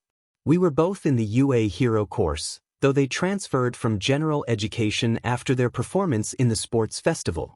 So that's about 20 years-ish? God, they're probably listening right now and banging their head against the wall, Mike laughed. Shoyuta agreed wholeheartedly. Anyway, thanks for calling in, listener. Now, next caller. And it was back to the math lesson. Okay, let's try again. For time 3. A 12. Great. 4 times 5. 20. 20. Can you do 5 times 6? Izuku pursed his lips and thought for a second. Let's try this. What's 5 times 3? 15. Now double it. Try thy. 30. Now 5 times 6 is 30. Good job. Honey, I'm home. A loud voice echoed through the apartment, as well as a loud slam of the door. The cats scampered off the counter and onto the floor and out the door, presumably to hide under the couch. Izuku jumped in his seat before sliding off and running out the kitchen and into the living room. Shoyuta followed behind the energetic teenager with a saunter, his "I'm lazy, leave me alone" vibe really shining through. Papa! Shuta's eyes widened and his body tensed. Hizashi also seemed frozen as Izuku ran forward and crashed into him with a hug.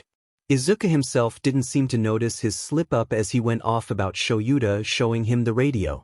Hizashi looked to Shoyuta with wide eyes and Shoyuta noticed he was tearing up.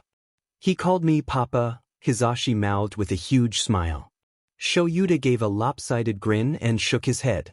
Honestly, if caffeine didn't kill him first, these two certainly would. To Shoyuta, it was obvious that Izuku had preferred Hizashi. No, he didn't care, shut up. Good morning, Hizashi, Shoyuta, Izuku had said this morning. It was pretty early in the morning, and Shoyuta was just about ready to leave for work. What'll Papa do today? Shoyuta had teased. At first, Izuku looked confused. Hizashi had ended up saying that Izuku had called him Papa when he came home yesterday. Panicked, Izuku exploded into a string of apologies. I'm sorry.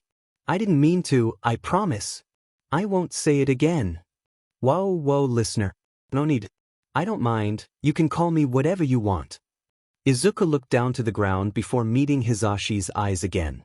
But I already have a papa. Shoyuta clenched his teeth. That man isn't your papa anymore. He lost that right when he hurt you, Shoyuta hissed, and Izuku looked up to him. But he says I have to call him papa because he made me with mama. You don't have to do anything you don't want to, Shoyuta huffed. Don't call your father papa or dad or whatever. It doesn't matter. He doesn't know. Izuku didn't say anything for the rest of the morning. Hizashi. Yes, little listener, Hizashi replied with a wide smile. They were in the living room. Izuku was on the floor with Machi making home in his lap and Hizashi was on the couch on his laptop mixing up some pop song with Missy on top of the couch behind him. Shoyuta was telling me about names. Oh, really? Hizashi asked with a raised eyebrow. Michim. He said I didn't have to call my papa anymore if I didn't want to. He said that papas are supposed to be really nice and take care of me. Hizashi smiled softly. Do you still want to call him Papa? And no, Izuku hummed while averting his eyes down to Machi, who was squirming around in his lap but not leaving. Not anymore. Papa wasn't nice. Then you can call him whatever you want. For example, I think I'm gonna call him Poopy Butt McGee. Izuku giggled at the name and murmured it under his breath. Izuku was silent, and Hizashi started to get back to working on the mixing when Izuku started saying, Can I? Izuku mumbled the rest of his sentence. What's that? Izuku repeated it, but it was much more mumbled. Izuku, I can't hear you dash. See, can I call you PP? Izuku mumbled the rest, but Hizashi could piece together what he was asking. Hizashi took in a few deep breaths as his eyes started to sting. Hizashi shifted the laptop off of his lap to get up and kneel in front of Izuku on the floor. Hizashi placed one hand on Izuku's shoulder. Izuku looked up from Machi to look at Hisashi with eyes shining with unshed tears. Izuku, Hisashi said quietly, but smiling so stupidly wide that Izuku himself had a tiny grin. You can call me whatever you want. Izuku wouldn't stop saying Papa over and over for like 3 hours. Izuku stared at the television screen. It was some kind of long video where it showed a whole ton of birds with some man who was talking over them. Sometimes, it was really pretty with them flying over huge places like lakes and mountains, or sometimes it was really scary when something was chasing them. Izuku looked away for those parts. His favorite birds were the swans. They had long, slender necks with black pieces around their eyes that looked like masks. They had orange beaks tipped with black that would dip into the water for a drink. He didn't know why he really liked them so much, but maybe just because they were really pretty. Izuku stared at the TV some more before looking at his hands. Can he make a swan? Izuku timidly brought his hands up and clapped them together. A bright light erupted from his chest, up his arms and around his hands. Shoyuta nearly died on the spot when he came home that day. Him and Hisashi had business to do regarding their agencies, and were out for the day while they left Izuku home. Sure, it may not have been the best to leave a teenager with the mentality of a 6-year-old home alone with no supervision, but Hisashi already hid all the knives and sheet away into their bedroom. So when he finds Izuku passed out in the middle of the living space floor with milk-white glass everywhere, forgive him for being a bit concerned. Shoyuta had practically thrown Izuku into the back seat of the car to rush to Chiyo's place. When he showed up with the kid in his arms, about 2 seconds away from having a slide, Chiyo didn't waste time in sending him a demanding glare. He explained the situation and she just sighed. Jesus Christ, she had muttered. Shoyuta, lay him down. Come on. What is wrong with you, leaving him unsupervised? And taking him to me? Take him to a real hospital if this happens again. When he refuted by saying that would just cause complications for medical records, official documents, and the like, she retrieved her syringe-style cane and whacked him over the head. She took the boy's temperature before turning back to Shoyuta. He's just passed out, Chiyo said. He's either just asleep and you freaked out over nothing dash. He was surrounded by glass, Chiyo. Let me finish. Or he tried to use his quirk. By how you describe the glass, that's how Hisashi described the glass-like material Izuku was found with when he was rescued. Shoyuta hummed. From lab testing, it's some kind of chemical compound similar to calcium that is drawn directly from his bones and blood. If that's the case, this just seems like acute hypocalcemia. Hypo what now? Sit down, honey. Izuku woke up about an hour later. He was disoriented and confused, but still got a grasp on how he wasn't on the floor anymore. Where am I? We're at Recovery Girls, Shoyuta replied. You scared the hell out of me, kiddo. I thought something was seriously wrong. Sorry. Izuku mumbled and tilted down his head. I just wanted to make a swan. Shoyuta raised a brow. How would you do that? Izuku hummed. D-Dad used to say that I would take the stuff from inside me to make solid stuff. That's how I make my domes. So the glass I found? That was the stuff. Shoyuta hummed and nodded his head. That's a relief. So Chiyo was right, Shoyuta hummed. Recovery Girl entered in from the kitchen with a granola bar in hand. Here, she cooed to Izuku. Eat this, dear. It'll make you feel a bit better. What's that? Izuku asked. It's an energy bar, she replied simply. It'll help you get your calcium levels back up. Shoyuta, she addressed the taller man. I'd recommend about looking into calcium supplements if Izuku plans to use his quirk often. They also sell those granola bars for those who use minerals in their body for their quirk, like this calcium one I have here. Sure. Thanks, Chiyo. It's no problem, dear. Now, get out of my house. Hisashi had a doctor's appointment with Chiyo set up to get Izuku registered in the quirk database. He made sure to carry a few small calcium bars that Shoyuta had gotten a few days ago for when Izuku wanted to practice his quirk. Since Chiyo was a registered doctor, she was able to register quirks as a regular doctor would. For the time being, Chiyo had suggested doing the exam herself since the presence of someone unknown and generally threatening to young children wouldn't be the best for Izuku himself. They had all met up in the UA Gym Gamma to gauge Izuku's quirk. Hisashi left Izuku there because he had an unexpected outing that day, but he trusted Chiyo enough to know what to do with the boy. The blonde did leave after a bit of difficulty. Deep down, he didn't trust anyone with this boy, but his inner shoulda was telling him to just leave already and get the worst of it over and done with. Alright, so I'm just going to ask some basic questions before we start testing your quirk, alright dear? Yes, Chiyo, Izuku replied enthusiastically. How long have you had your quirk for? Since I was 5, I think. Chiyo scribbled down his age and how many years he's had the quirk. Age 13 to 14, present since 5. How often have you been using it? My old dad made me use it a lot. Are you comfortable using it a bit for me? Izuku nodded in confirmation with a small smile. Alright then, dear. Can you make me something small and solid? Like maybe a marble. I think so.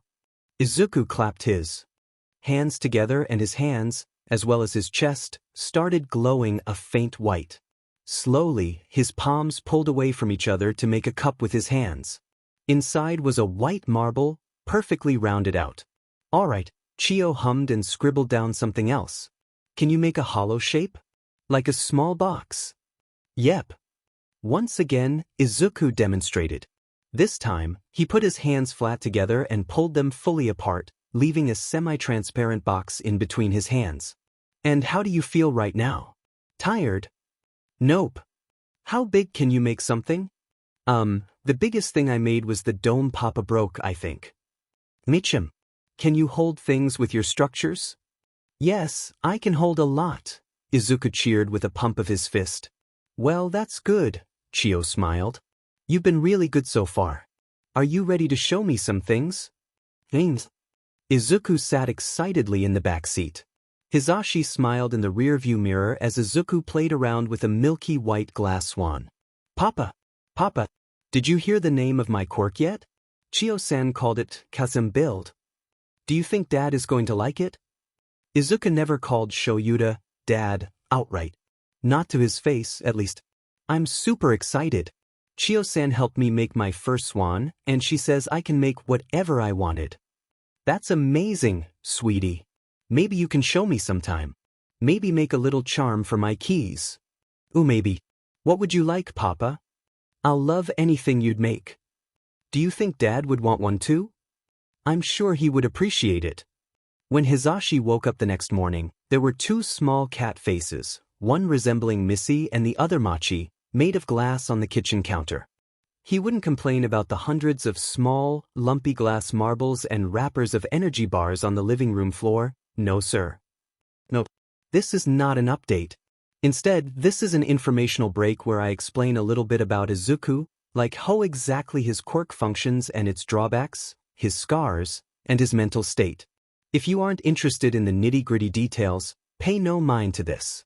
Izuku's quirk, named Calcium Build. It draws calcium from the bloodstream and bone structure of the user to create solid objects that have a glass-like look. It is milky white in color, but sheer enough to see through. Depending on the amount of calcium and level of concentration but into creating the object, the strength will vary. Izuku's current record is over 16,000 pounds of force. That's a little over half a typical school bus. The drawbacks aren't very dangerous until the user really starts exhausting their internal calcium levels. When just pushing limits without the necessary steps to prevent calcium drainage, the user will experience hypocalcemia, fatigue, irritability, the sensation of pins and needles, muscle cramps, confusion, nausea, high fevers breaking at around 101.2 Fahrenheit 38.4 Celsius, and blackouts. Izuku's scars. Izuku has earned a multitude of scars. I've compiled a list of them here and their causes.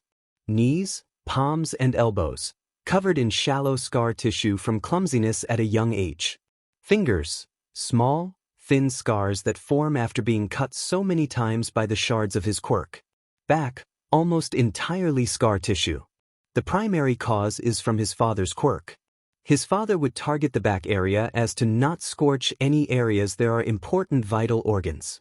Jawline cheeks, long, thin scars underneath his chin that climb up his jaw up to the corners of his eyes and the bridge of his nose. Caused by a muzzle that was introduced to Izuku back when he was first taken to muffle his crying. It was then used as a punishment device. Right hand, large area scar on the back of his hand, also slightly crooked. Caused by an unnamed villain with a quirk that turned his hands into hammers. Izuku took a brunt hit to his wrist that permanently deformed his hand. Right side. A large scar that stretches from his right side BRT and down his torso to his side. From an incident including a client using him for his service. Left forearm. A grainy area of scar tissue. The victim of Shigaraki's quirk. Izuku's mental state. Izuku very much had PTSD. To be more specific, Izuku copes with his PTSD with regression, which is a temporary or long-term reversion where a person takes on childish mannerisms as a way of coping with certain mental issues. Izuku is, in this story, 13 going on 14, though he acts a lot how a 5-year-old would. Izuku did not get a proper education while he was with his father, and thus he doesn't know basic skills teens his age would. He never learned how to grow up and didn't have the proper developmental milestones most people his age have. Izuku has, basically, the education equal to that of a kindergartner. Izuku also has separation anxiety. This is more prominent in his relationship to Hisashi, whom he latched onto the moment Hisashi had saved him. Because of his deprecation of basic affection, he emotionally attached onto Hisashi's person as a way to cope with a changing environment. Note that this is certainly unhealthy and will definitely be addressed in a later chapter. If you have any more question or need to correct me, please let me know in the comments. Later, kiddos. 3-chapter text. Mr. Aizawa, I'm glad to see you'll be teaching again this year. The white rodent blew over the top of the teacup in his paws, but of course, you know that's not why I invited you here. It's about Izuku, isn't it? Shoyuta questioned while folding his hands. The Ravenet's own cup of tea sat in the coffee table between the two. Yes, it is. I have a proposition on what to do with your son. A proposition on what to do with your son during the school year. And what would you suggest for my son? You and Yamada will both be teaching, yes? And you don't have an available pro hero to look after your son, yes? What makes you think he needs to be watched by a pro hero? Yamada rescued him from a drag cartel. Evidence also suggests that he belongs to a higher power in the underground. You're too smart to think otherwise, Aizawa. Shoyuta clicked his tongue. So, what are you scheming? I'd suggest taking your son here to UA. Shoyuta blinked. Of course, he would have to learn about school settings. I'm willing to let Izuku have free reign of the school as long as he isn't a disturbance. He'd be treated as a normal student, though he isn't required to attend lessons, though I'd think that wouldn't be a problem since, from what I've heard, he's already extremely attached to you and Yamada. And I assume I'd owe you a favor? Yes. Shoyuta weighed his options. Honestly, letting Izuku come with him to UA seemed like the best option, though he was still skeptical. I'll have to talk about it with Hisashi. Understandable. I'd like to let Izuku explore campus on the entrance exam day, if you do decide to let him attend as a special resident. Sure. Now, please spend the rest of our time listening to why I think the government is corrupt. With a heart full of justice. The jingle of a hero program for kids played in the living room. Machi sat in the lap of the teenager who sang along with the tune. All might, all might, all might. The greenet giggled at the jittery feeling in his chest. He was smiling so much lately that his cheeks were sore.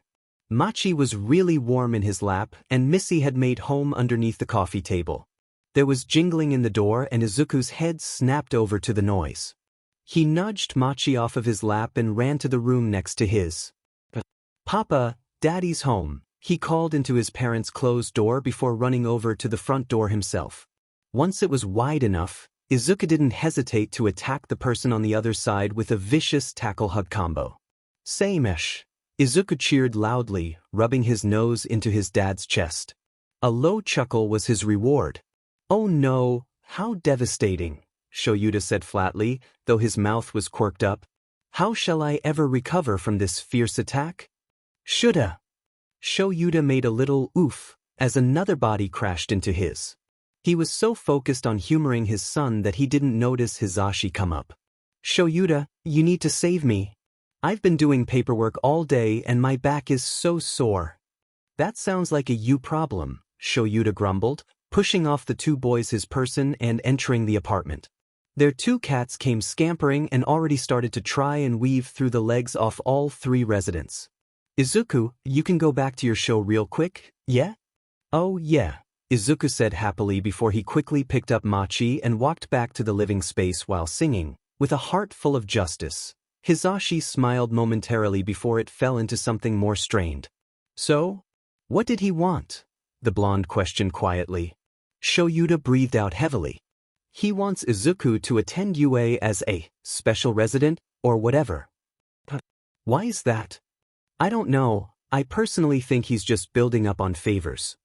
He doesn't seem like the type to let in the child of a, most likely dangerous, villain into a hero's school for a favor. Shoyuta sighed again. He needed caffeine. You're probably right. I'm always right, dear, Hisashi chuckled before pressing a quick peck to the ravenet's lips. Now, there's coffee in the cupboards. I can put on the kettle while you shower. I love you so much. I know. Izuku's lips purse outward, feeling intimidated by the large building in front of him. It was odd enough to be woken up so earlier by his dad, but being pushed into the car at. What's 6 o'clock? This was very unusual. The tight grip on his dad's hand was only slightly comforting at this point. Where are we? Do you remember us talking to you about going to school? A little bit. Well, we're meeting someone who's going to let you go to school here. Oh, I can go to school now? Izuku's mood had now considerably brightened. He hadn't been to school in so long. He doesn't remember what it was like, going to school. From what Papa had said, it should be super fun. He's already really smart, and now he can be even smarter. Izuku started to look around more animatedly around the outside campus as they walked down the walkway to the front gates. He now took notice of the growing amount of people around his age coming into the building. Why are there a lot of people here? They're trying to get into the school too. Oh, do I have to try too? No. Oh, but that's unfair, isn't it? A lot of things are. Izuku was shepherded by his dad down a hallway that didn't have any people in it. It was, in all honesty, terrifying. It's quiet. Nothing but the tap, tap, tap of their shoes. Are we going far? No. Tap, tap, tap. Are we going to see someone nice? They're nice enough. Tap, tap, tap. Izuku's wrists were itching. That was weird to feel, since Izuku's wrists weren't itchy for the longest time. He flexed his fingers a bit to try and ward away the feeling. Izuku was just about to itch it when Dad put a hand on his shoulder. We're here. Izuku blinked slowly before looking to the door. Principal's office. Shoyuta blinked in return before pushing open the door. Aizawa. Nice to see you. This is Izuku-san, yes. Nedzu. Now please. Sit down, sit down. You wouldn't care for tea, wouldn't you? Izuku reached and gripped onto Shuta's hand as they walked to the seats set in front of Nedzu's desk. I think we're fine, Nedzu. Nedzu nodded and folded his hands. Izuku didn't like how he was constantly smiling. Now on to introductions, Nedzu cheered and the rodent stepped onto the desk. Am I a mouse? A rat? A bear? No one knows. I am Nedzu, principal of the #1 hero school in Japan. You are Izuku, yes. Izuku answered hesitantly. I'm sure your parents have given you a rundown. I want you to attend school here and spend the day in the presence of the heroes working here in the school. Izuku-san, I'm sure you are aware that you are in possible danger, yes? Well, we want to be able to guarantee your safety. We have top-notch security systems, and not to mention there are many top pro heroes working here as teachers. Izuku blinked a few times and his eyes positively lit up at the sound of heroes. Heroes? Like real-life heroes? Yes, Isaac-san. Izuku turned his head to look at his dad, who looked to find the wood grains in the desk seemed like the most interesting thing at that moment. Izuku pulsed his grip on Shuta's hand, which gained his attention. Shoyuta looked to the teenager, who had positively sparkling eyes. Shoyuta felt his resolve crumbling every second. He continued to look at the boy's face. He essayed in a breath, sent a quick prayer to whoever even listens to that, and sighs defeated. We can work out the details in the days leading up to the first day. Splendid, Netsu cheered. I'm glad to welcome you to Izuku-san. This is your hero academia. Uraraka Ochako had a spring in her step as she bounced to the entrance of the school of her dreams. Her nerves were like electricity underneath her skin, but she was trying her best to save that anxiety into an adrenaline rush for the time of the exam. As she continued to talk forward, her eye caught onto an unlikely pair in the sea of students. They were walking away from the building, and one seemed to be in their late 30s and the other around her age. The older one had shaggy, dark hair and wore a black jumpsuit despite the warm weather. The younger had sparkling green eyes and tied back, curly hair to match. As she passed by, the younger boy yelped out as his foot caught onto nothing and tripped him. She was about to reach out and use her quirk to help when the boy had white bandages suddenly wrap around him and lift him away from the ground and setting him upright. "Ah, I saw you fall. Are you all right?" she asked worriedly. "I was going to use my quirk to catch you, but it seemed you already had help." The boy seemed surprised at her talking to him. His face was absolutely panicked. She was about to ask what was wrong when the bandages around the boy had recoiled and were sent back to the shaggy man. Quirk usage in public places without proper authorization is considered illegal.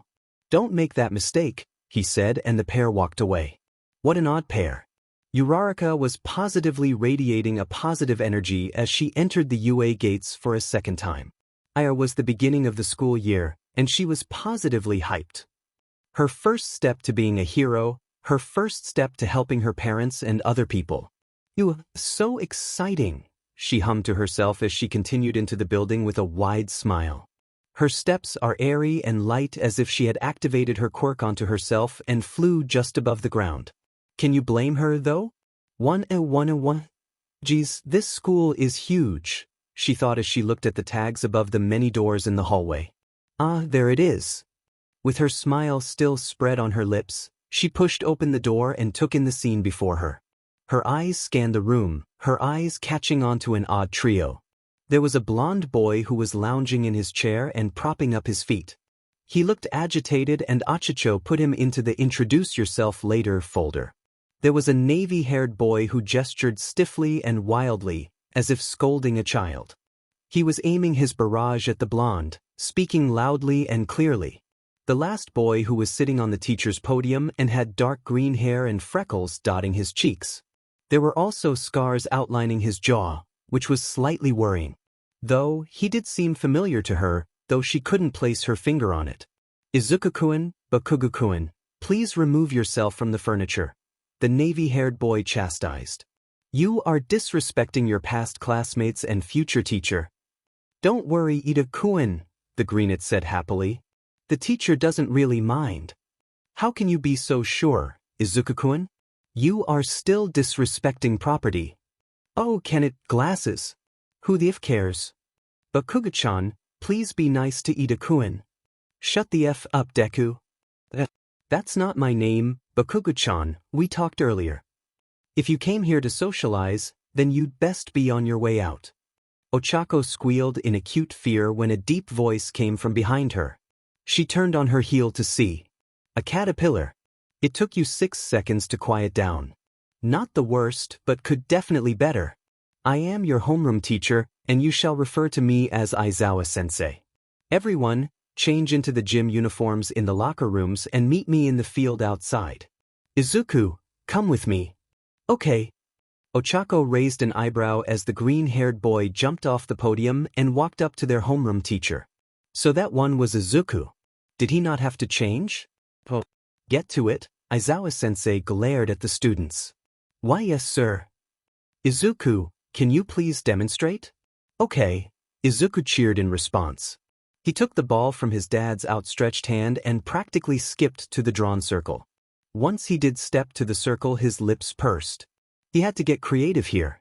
Papa had been helping him with his creativity a bit since he started trying to work out his quirk a bit. He tossed the ball a few times in his hand. A metaphorical light bulb lit up in his head. He held out one hand and activated his quirk.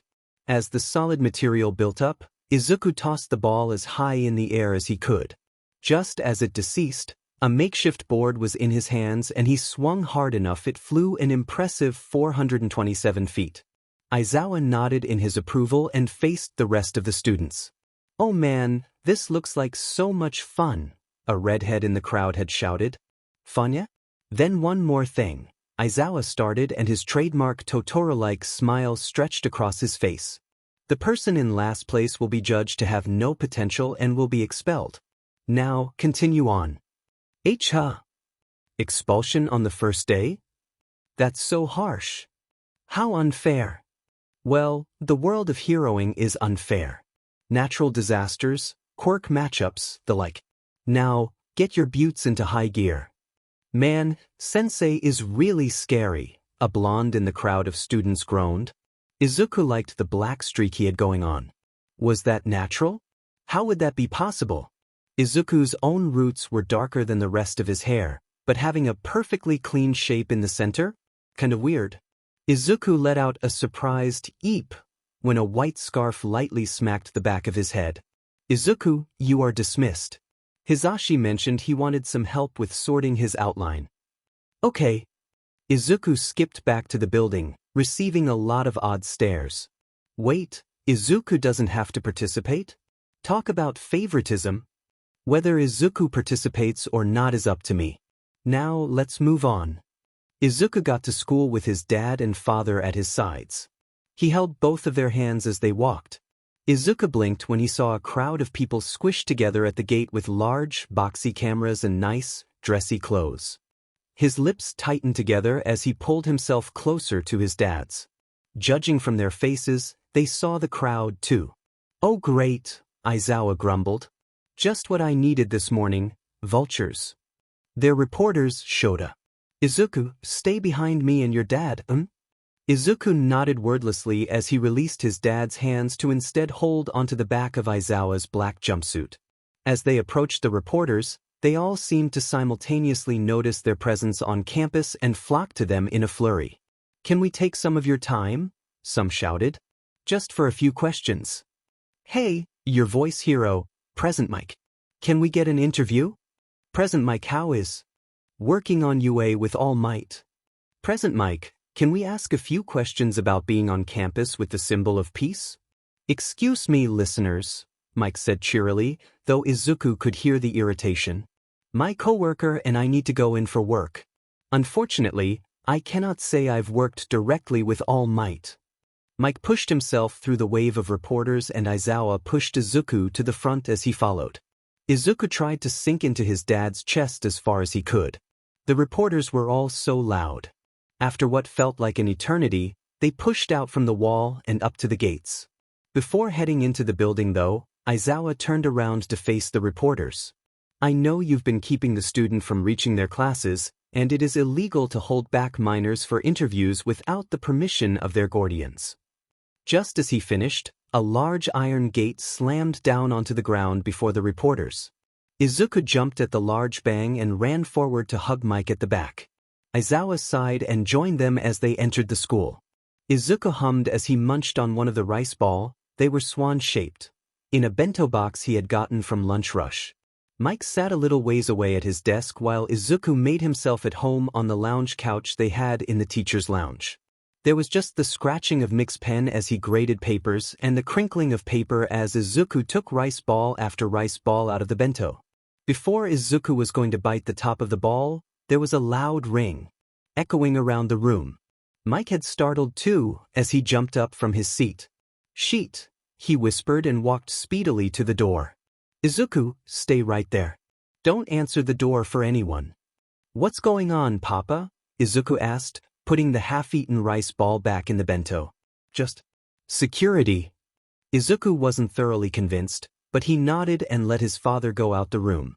The alarm was still blaring, and it reverberated around Izuku's skull. It made him whimper with the uncomfortable feelings crawling up his spine. Slowly, Izuku put the lid back over the bento box and laked to the window that faced the courtyard outside the school gate.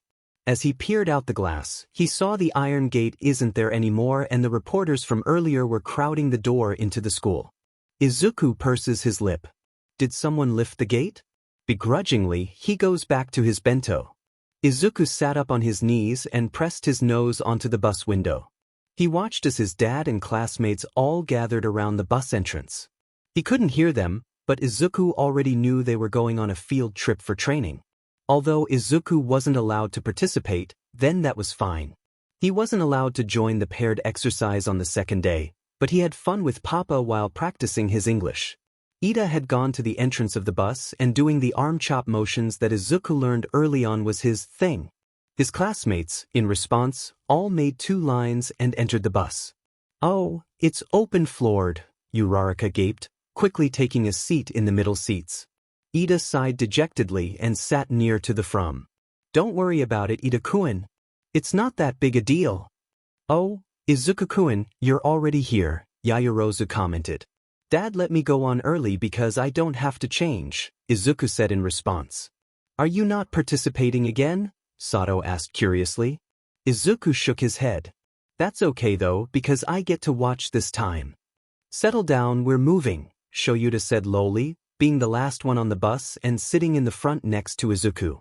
"Izuku, stop sitting on your knees." "Sorry," Izuku mumbled and sat down properly.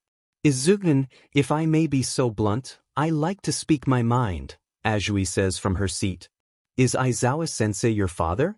You call him the—" "Oh yeah. He's a good dad," Izuku answered. "Really? So is that why you can be in the class but not participate?" Kirishima asked. Izuku hummed in thought. "I dunno. Hey, Dad, why can I be in the class?"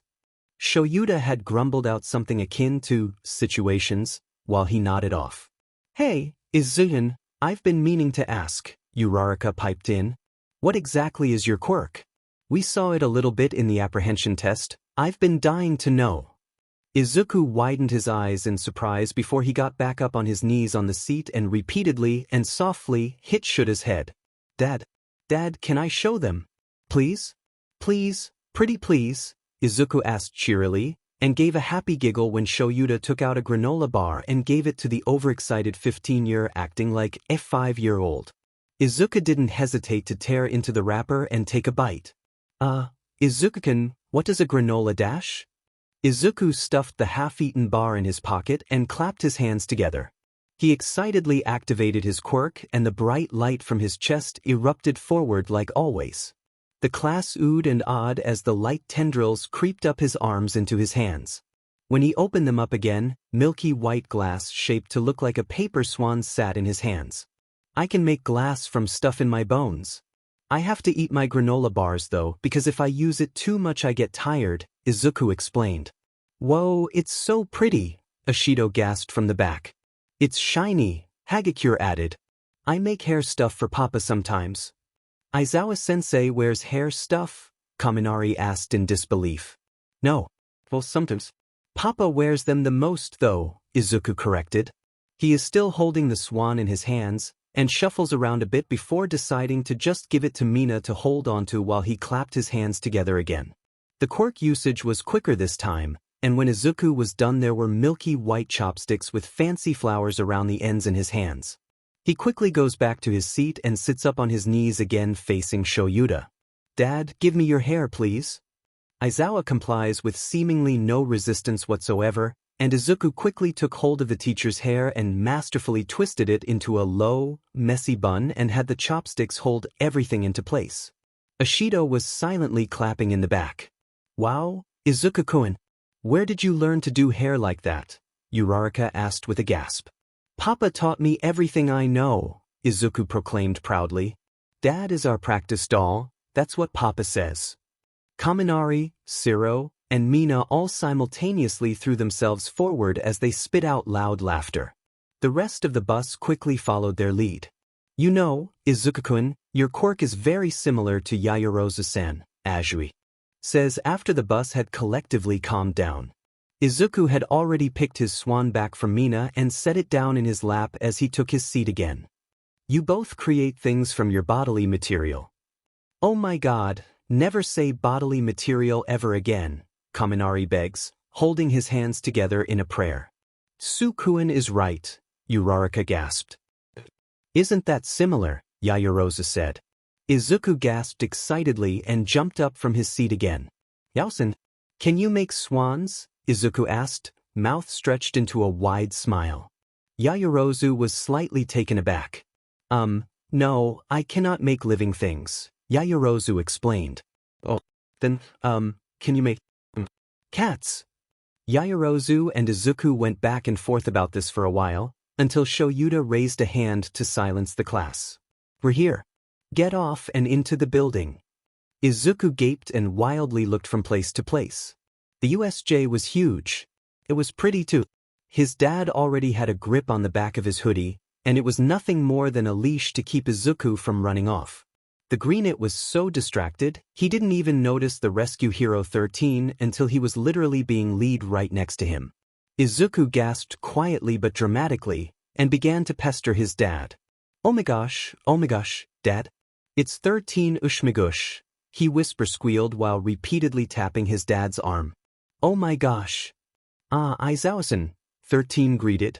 Where is All Might? Wasn't he supposed to be here today? He used up all his time this morning, so he's recovering in the teacher's lounge back at UA, 13 said, holding up 2 fingers. Aizawa grunted and 13 cleared his throat and turned to the students.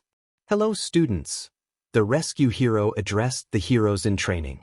Welcome to the USJ. You may all know me as the rescue hero 13. I know, Izuku whispered like it was one of this kid shows with the call and response gimmick. I'll be overseeing the lesson for today. Before we begin, I would like to say one thing. Or 2. Maybe 3. Now, I'm sure you all know my quirk, black hole. It SCKs up anything into my fingers and turns it into dust. Now, yes, this quirk is immensely powerful and is very useful in the right situation.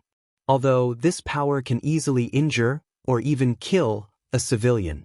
I've been fortunate enough to gain proper training, but if that were the case, then I could easily hurt someone without meaning to. The comment made Izuku think of his old dad.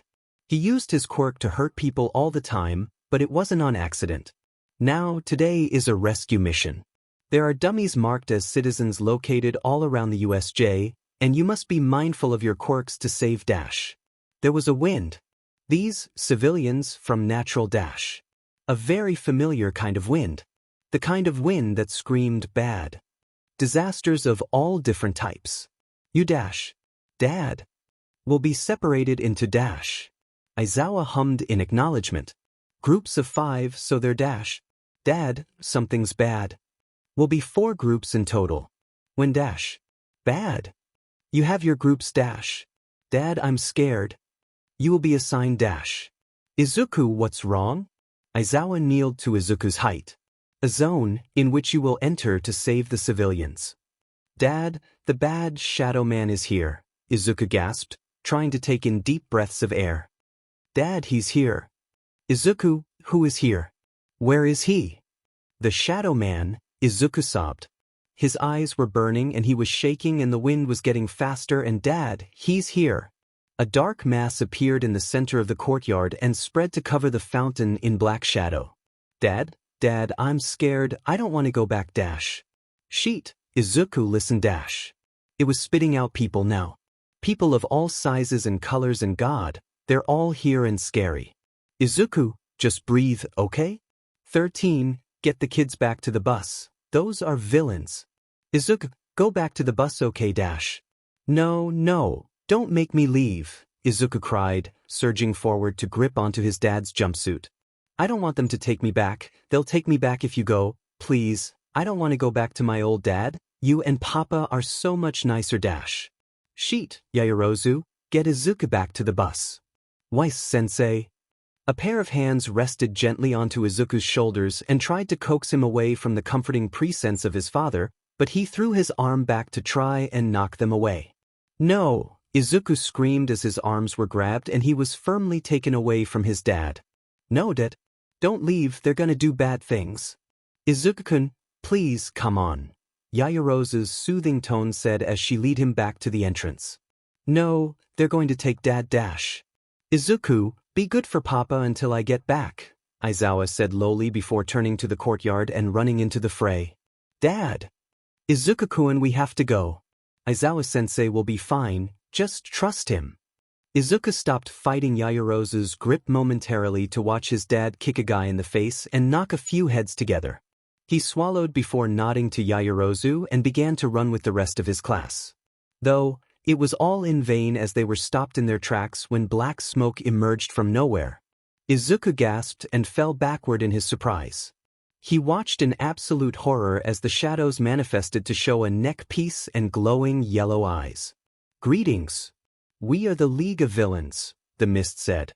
It was to our understanding that All Might was supposed to be here today. Was our information incorrect? Izuku's pupils began to burn with held-back tears widened almost impossibly wide when the yellow eyes locked onto him. He knew they were on him, he knew what it was like. The shadow said, Shield. It's a pleasure to see you again. Shigaraki had thought you to have died. And no, Izuku said quietly, backing up from the shadow. Izuku? Who is this dude? Kirishima asked from the front, his hardened arms positioned into a battle-ready X. Izuku? What an interesting thing. Though you are an unexpected factor, I'm sure that Shigaraki would be pleased to see you alive. Izuku, what is this guy talking about? Jair asked, turning back to the greenet. And no, I don't want to, Izuku screamed in retaliation. Papa saved me, he said I never had to go back. I don't have to listen to you anymore. Not old dad or sensei or Shigaraki either. The mist stayed silent. He then closed his eyes and chuckled. Refusal. It is such a difference from when we saw you last. Well, though our chat has been pleasant, I have a job to carry out. The mist from the man's body spread around the entrance, completely trapping Izuku and all of his classmates. Inside. That job is to scatter you and torture you to death. Izuku looked on in nothing but petrifying horror as Bakugo charged at the black mist with Kirishima tied tightly to his side. As they charged, the black mist had spread to encircle the entire class into a shadowy dome, encasing them in inescapable danger. Bakugo was the first one to be completely engulfed, Kirishima falling shortly after. Katsuki-chan! Izuku screamed, reaching his hand forward as they barreled into the inky mog. Kirishima-kun! Izuku! Uraraka shouted from beside him. Izuku quickly snapped his head to the side to see Uraraka reaching out to him. Izuku quickly grabbed her hand and suddenly he was falling. Izuku screamed and tightened his grip on Uraraka's hand. Hold on, Uraraka grunted, using all of her strength to try and hoist Izuku out of the hole. Izuku tried to reach his other arm up to grab her, but it felt like he was actually being sucked in. Izuku! Izuku's hand slipped and he was plunged into the darkness. The hole he fell into closed up and he watched as Uraraka's horror-stricken face screams out to him once more before completely fading away. And he's back. He's back with them. Dad said he wouldn't go back. Papa said he wouldn't go back. The dog man said he couldn't go back. Chio-chan said he couldn't go back. He didn't want to go back. He let out an oof when he landed on solid ground. It was bright again, almost too bright. Despite for being in the dark haziness for only a second or two, it really messed up his eyes. Izuku stiffened from where he sat and slowly turned his head. On the fountain he saw in the courtyard, he was standing. Shield? What a power-up! No, Izuku breathed, backing up on his hands. No, I can't be here right now. Izuku screamed again when Shigaraki lunged forward, grabbing onto the front of his All Might hoodie without his ring finger. Well, out with it, how does it feel? Escaping, feeling the few bits of sunlight? Escaping the League? And no, Izuku cried, trying to wrench Shigaraki's hand off of the hoodie. I don't want to. You look to have forgotten the rules, Shield. Izuku gasped when Shigaraki pressed down his ring finger to the fabric and his hoodie started to crumble away. You don't have a choice, Dash. Step away from my son. The front of Izuku's hoodie completely crumbled at this point and he was dropped to the ground. He turned his head. Dad. Izuku, get back to your classmates, Aizawa commanded, his capture weapon flaring out menacingly. Shigaraki held himself still. Izuku swallowed the lump in his throat and nodded, scrambling to get away from the villain. Izuku ran towards the entrance, but screamed when he noticed the large crowds of villains. Most were already on the ground, but they were recovering and had all eyes on the small boy. Nomu! Izuku screamed again when he was suddenly yanked back, his wrist making a large crack. Sound before he was suspended in air. Izuku felt the pain swell up his arm and his eyes started to water and instinctively shut his eyes closed. There were the clicks of footsteps coming close to him and they stopped right next to him. Izuku dared to crack open his eyes when the tears started pouring down his face. "It was kind of you to bring Shield back," Shigaraki said, though his voice held no gratitude, and after Sensei had given him such a powerful quirk. "We were devastated at the loss of resources." "Tell that thing to let go of him," Aizawa growled, holding his capture weapon up higher. "And I won't use force." "Funny," Shigaraki deadpanned. The thing holding up Izuku, Nomu, had let the boy in its hold brush the floor with his toes by holding him by the hair, which hurt a lot. Shigaraki then brought one of his hands up to the back of Izuku's neck, lifting away his pinky and middle finger. "If I do that, then I'm afraid my fingers will slip. I don't want to get rid of a valuable asset, but if it was an accident, Sensei would understand." "Dad dash." Izuku choked out pathetically, his non-hurting wrist coming up to try and pry Nomu's hold on his hair. "Dad, I'm scared." "I know, son, just," Aizawa responded. "Just focus here, okay? You're going to be fine. Everything is going to be fine." "Son, Dad," Shigaraki mocked. "How sentimental." Izuku began to panic more once black mist had begun to materialize next to Shigaraki. "Kurogyri. Did you kill 13? 13 is out of commission. But one of the students had escaped. I'd imagine that reinforcements will be here soon." Izuku's breathing almost stopped entirely when the fourth finger touched his neck. "Kurogyri, if you weren't our exit ticket, I would have turned you to dust," Shigaraki seethed. "That's it. Game over." Izuku spared a glance to look at Shigaraki, but his veins turned icy when he caught Shigaraki's eye. "Well, it wasn't all for nothing. We got our shield back. Nomu." Izuku felt the headache rushing to him all at once when the Nomu released his hair and he crumpled to the ground. Shigaraki had taken his hand off Izuku's neck, but now held his middle finger and forefinger on his back. "Take care of Eraserhead," Shigaraki finished, and Izuku froze up for the second time. The Nomu had moved with such speed that when Izuku blinked, it was already holding his dad. "Dad!" Izuku cried when the Nomu grabbed Aizawa's head and slammed it down onto the pavement hard enough to crack it. Aizawa cried out in pain, but stiffed it in the concrete to not worry his son. "Izuku, go dash!" "Nomu!" Aizawa screamed out again when his arm was broken like a toothpick, the bones snapping in the center. Izuku's eyes had widened in horror. He didn't want this. Let go of his dad. He couldn't look away. Why couldn't he look away? If he couldn't see it, maybe he could wish hard enough and it wouldn't be happening.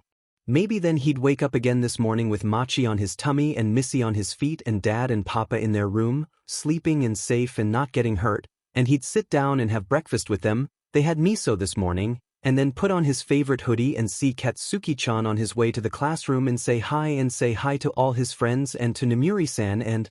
Izuku screamed out in frustration. He turned his back to the ground and lashed at Shigaraki with his hand, which was covered in sharp white glass. Shigaraki had already jumped back with Izuku's sudden scream and subsequent movement, but obviously hadn't expected to be clawed at. The Greenit used this opening to get away from Shigaraki and charge at the direction of the Nomu. He pushed his hand forward and the shards on his hands had grown suddenly to be a huge pillar that smacked the Nomu in the chest and away from his dad. The pillar had broke off his hand and had flown with the momentum with the Nomu and landed right on top of it. Izuku grinded his heels into the ground to slow himself down and he tumbled down next to Aizawa's injured form. "Dad?" Izuku cried. "Dad, we have to get out of here." "Stupid," Shigaraki hissed. "This is so stupid. You're supposed to be weak, but you blew Nomu away. You've got to be cheating." "Dad, get up," Izuku pleaded, shaking his dad by the shoulders. "We need to get help." The Nomu was pushing the pillar of glass off of its body. "Dad, come on," Izuku said, picking up Aizawa's unbroken arm before hissing in pain himself when his wrist flared up. The Nomu was getting up. "Dad, I can't carry you."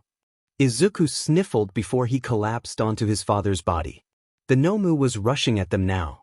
Izuku looked up and glared at the monster as it drew closer, closer, and closer. In a last-ditch effort, he readied his hands that were encased in a white glow. "Dad, I love you." The Nomu swung its hands over its head to strike, but just as it did, boom. "Don't worry. I am here."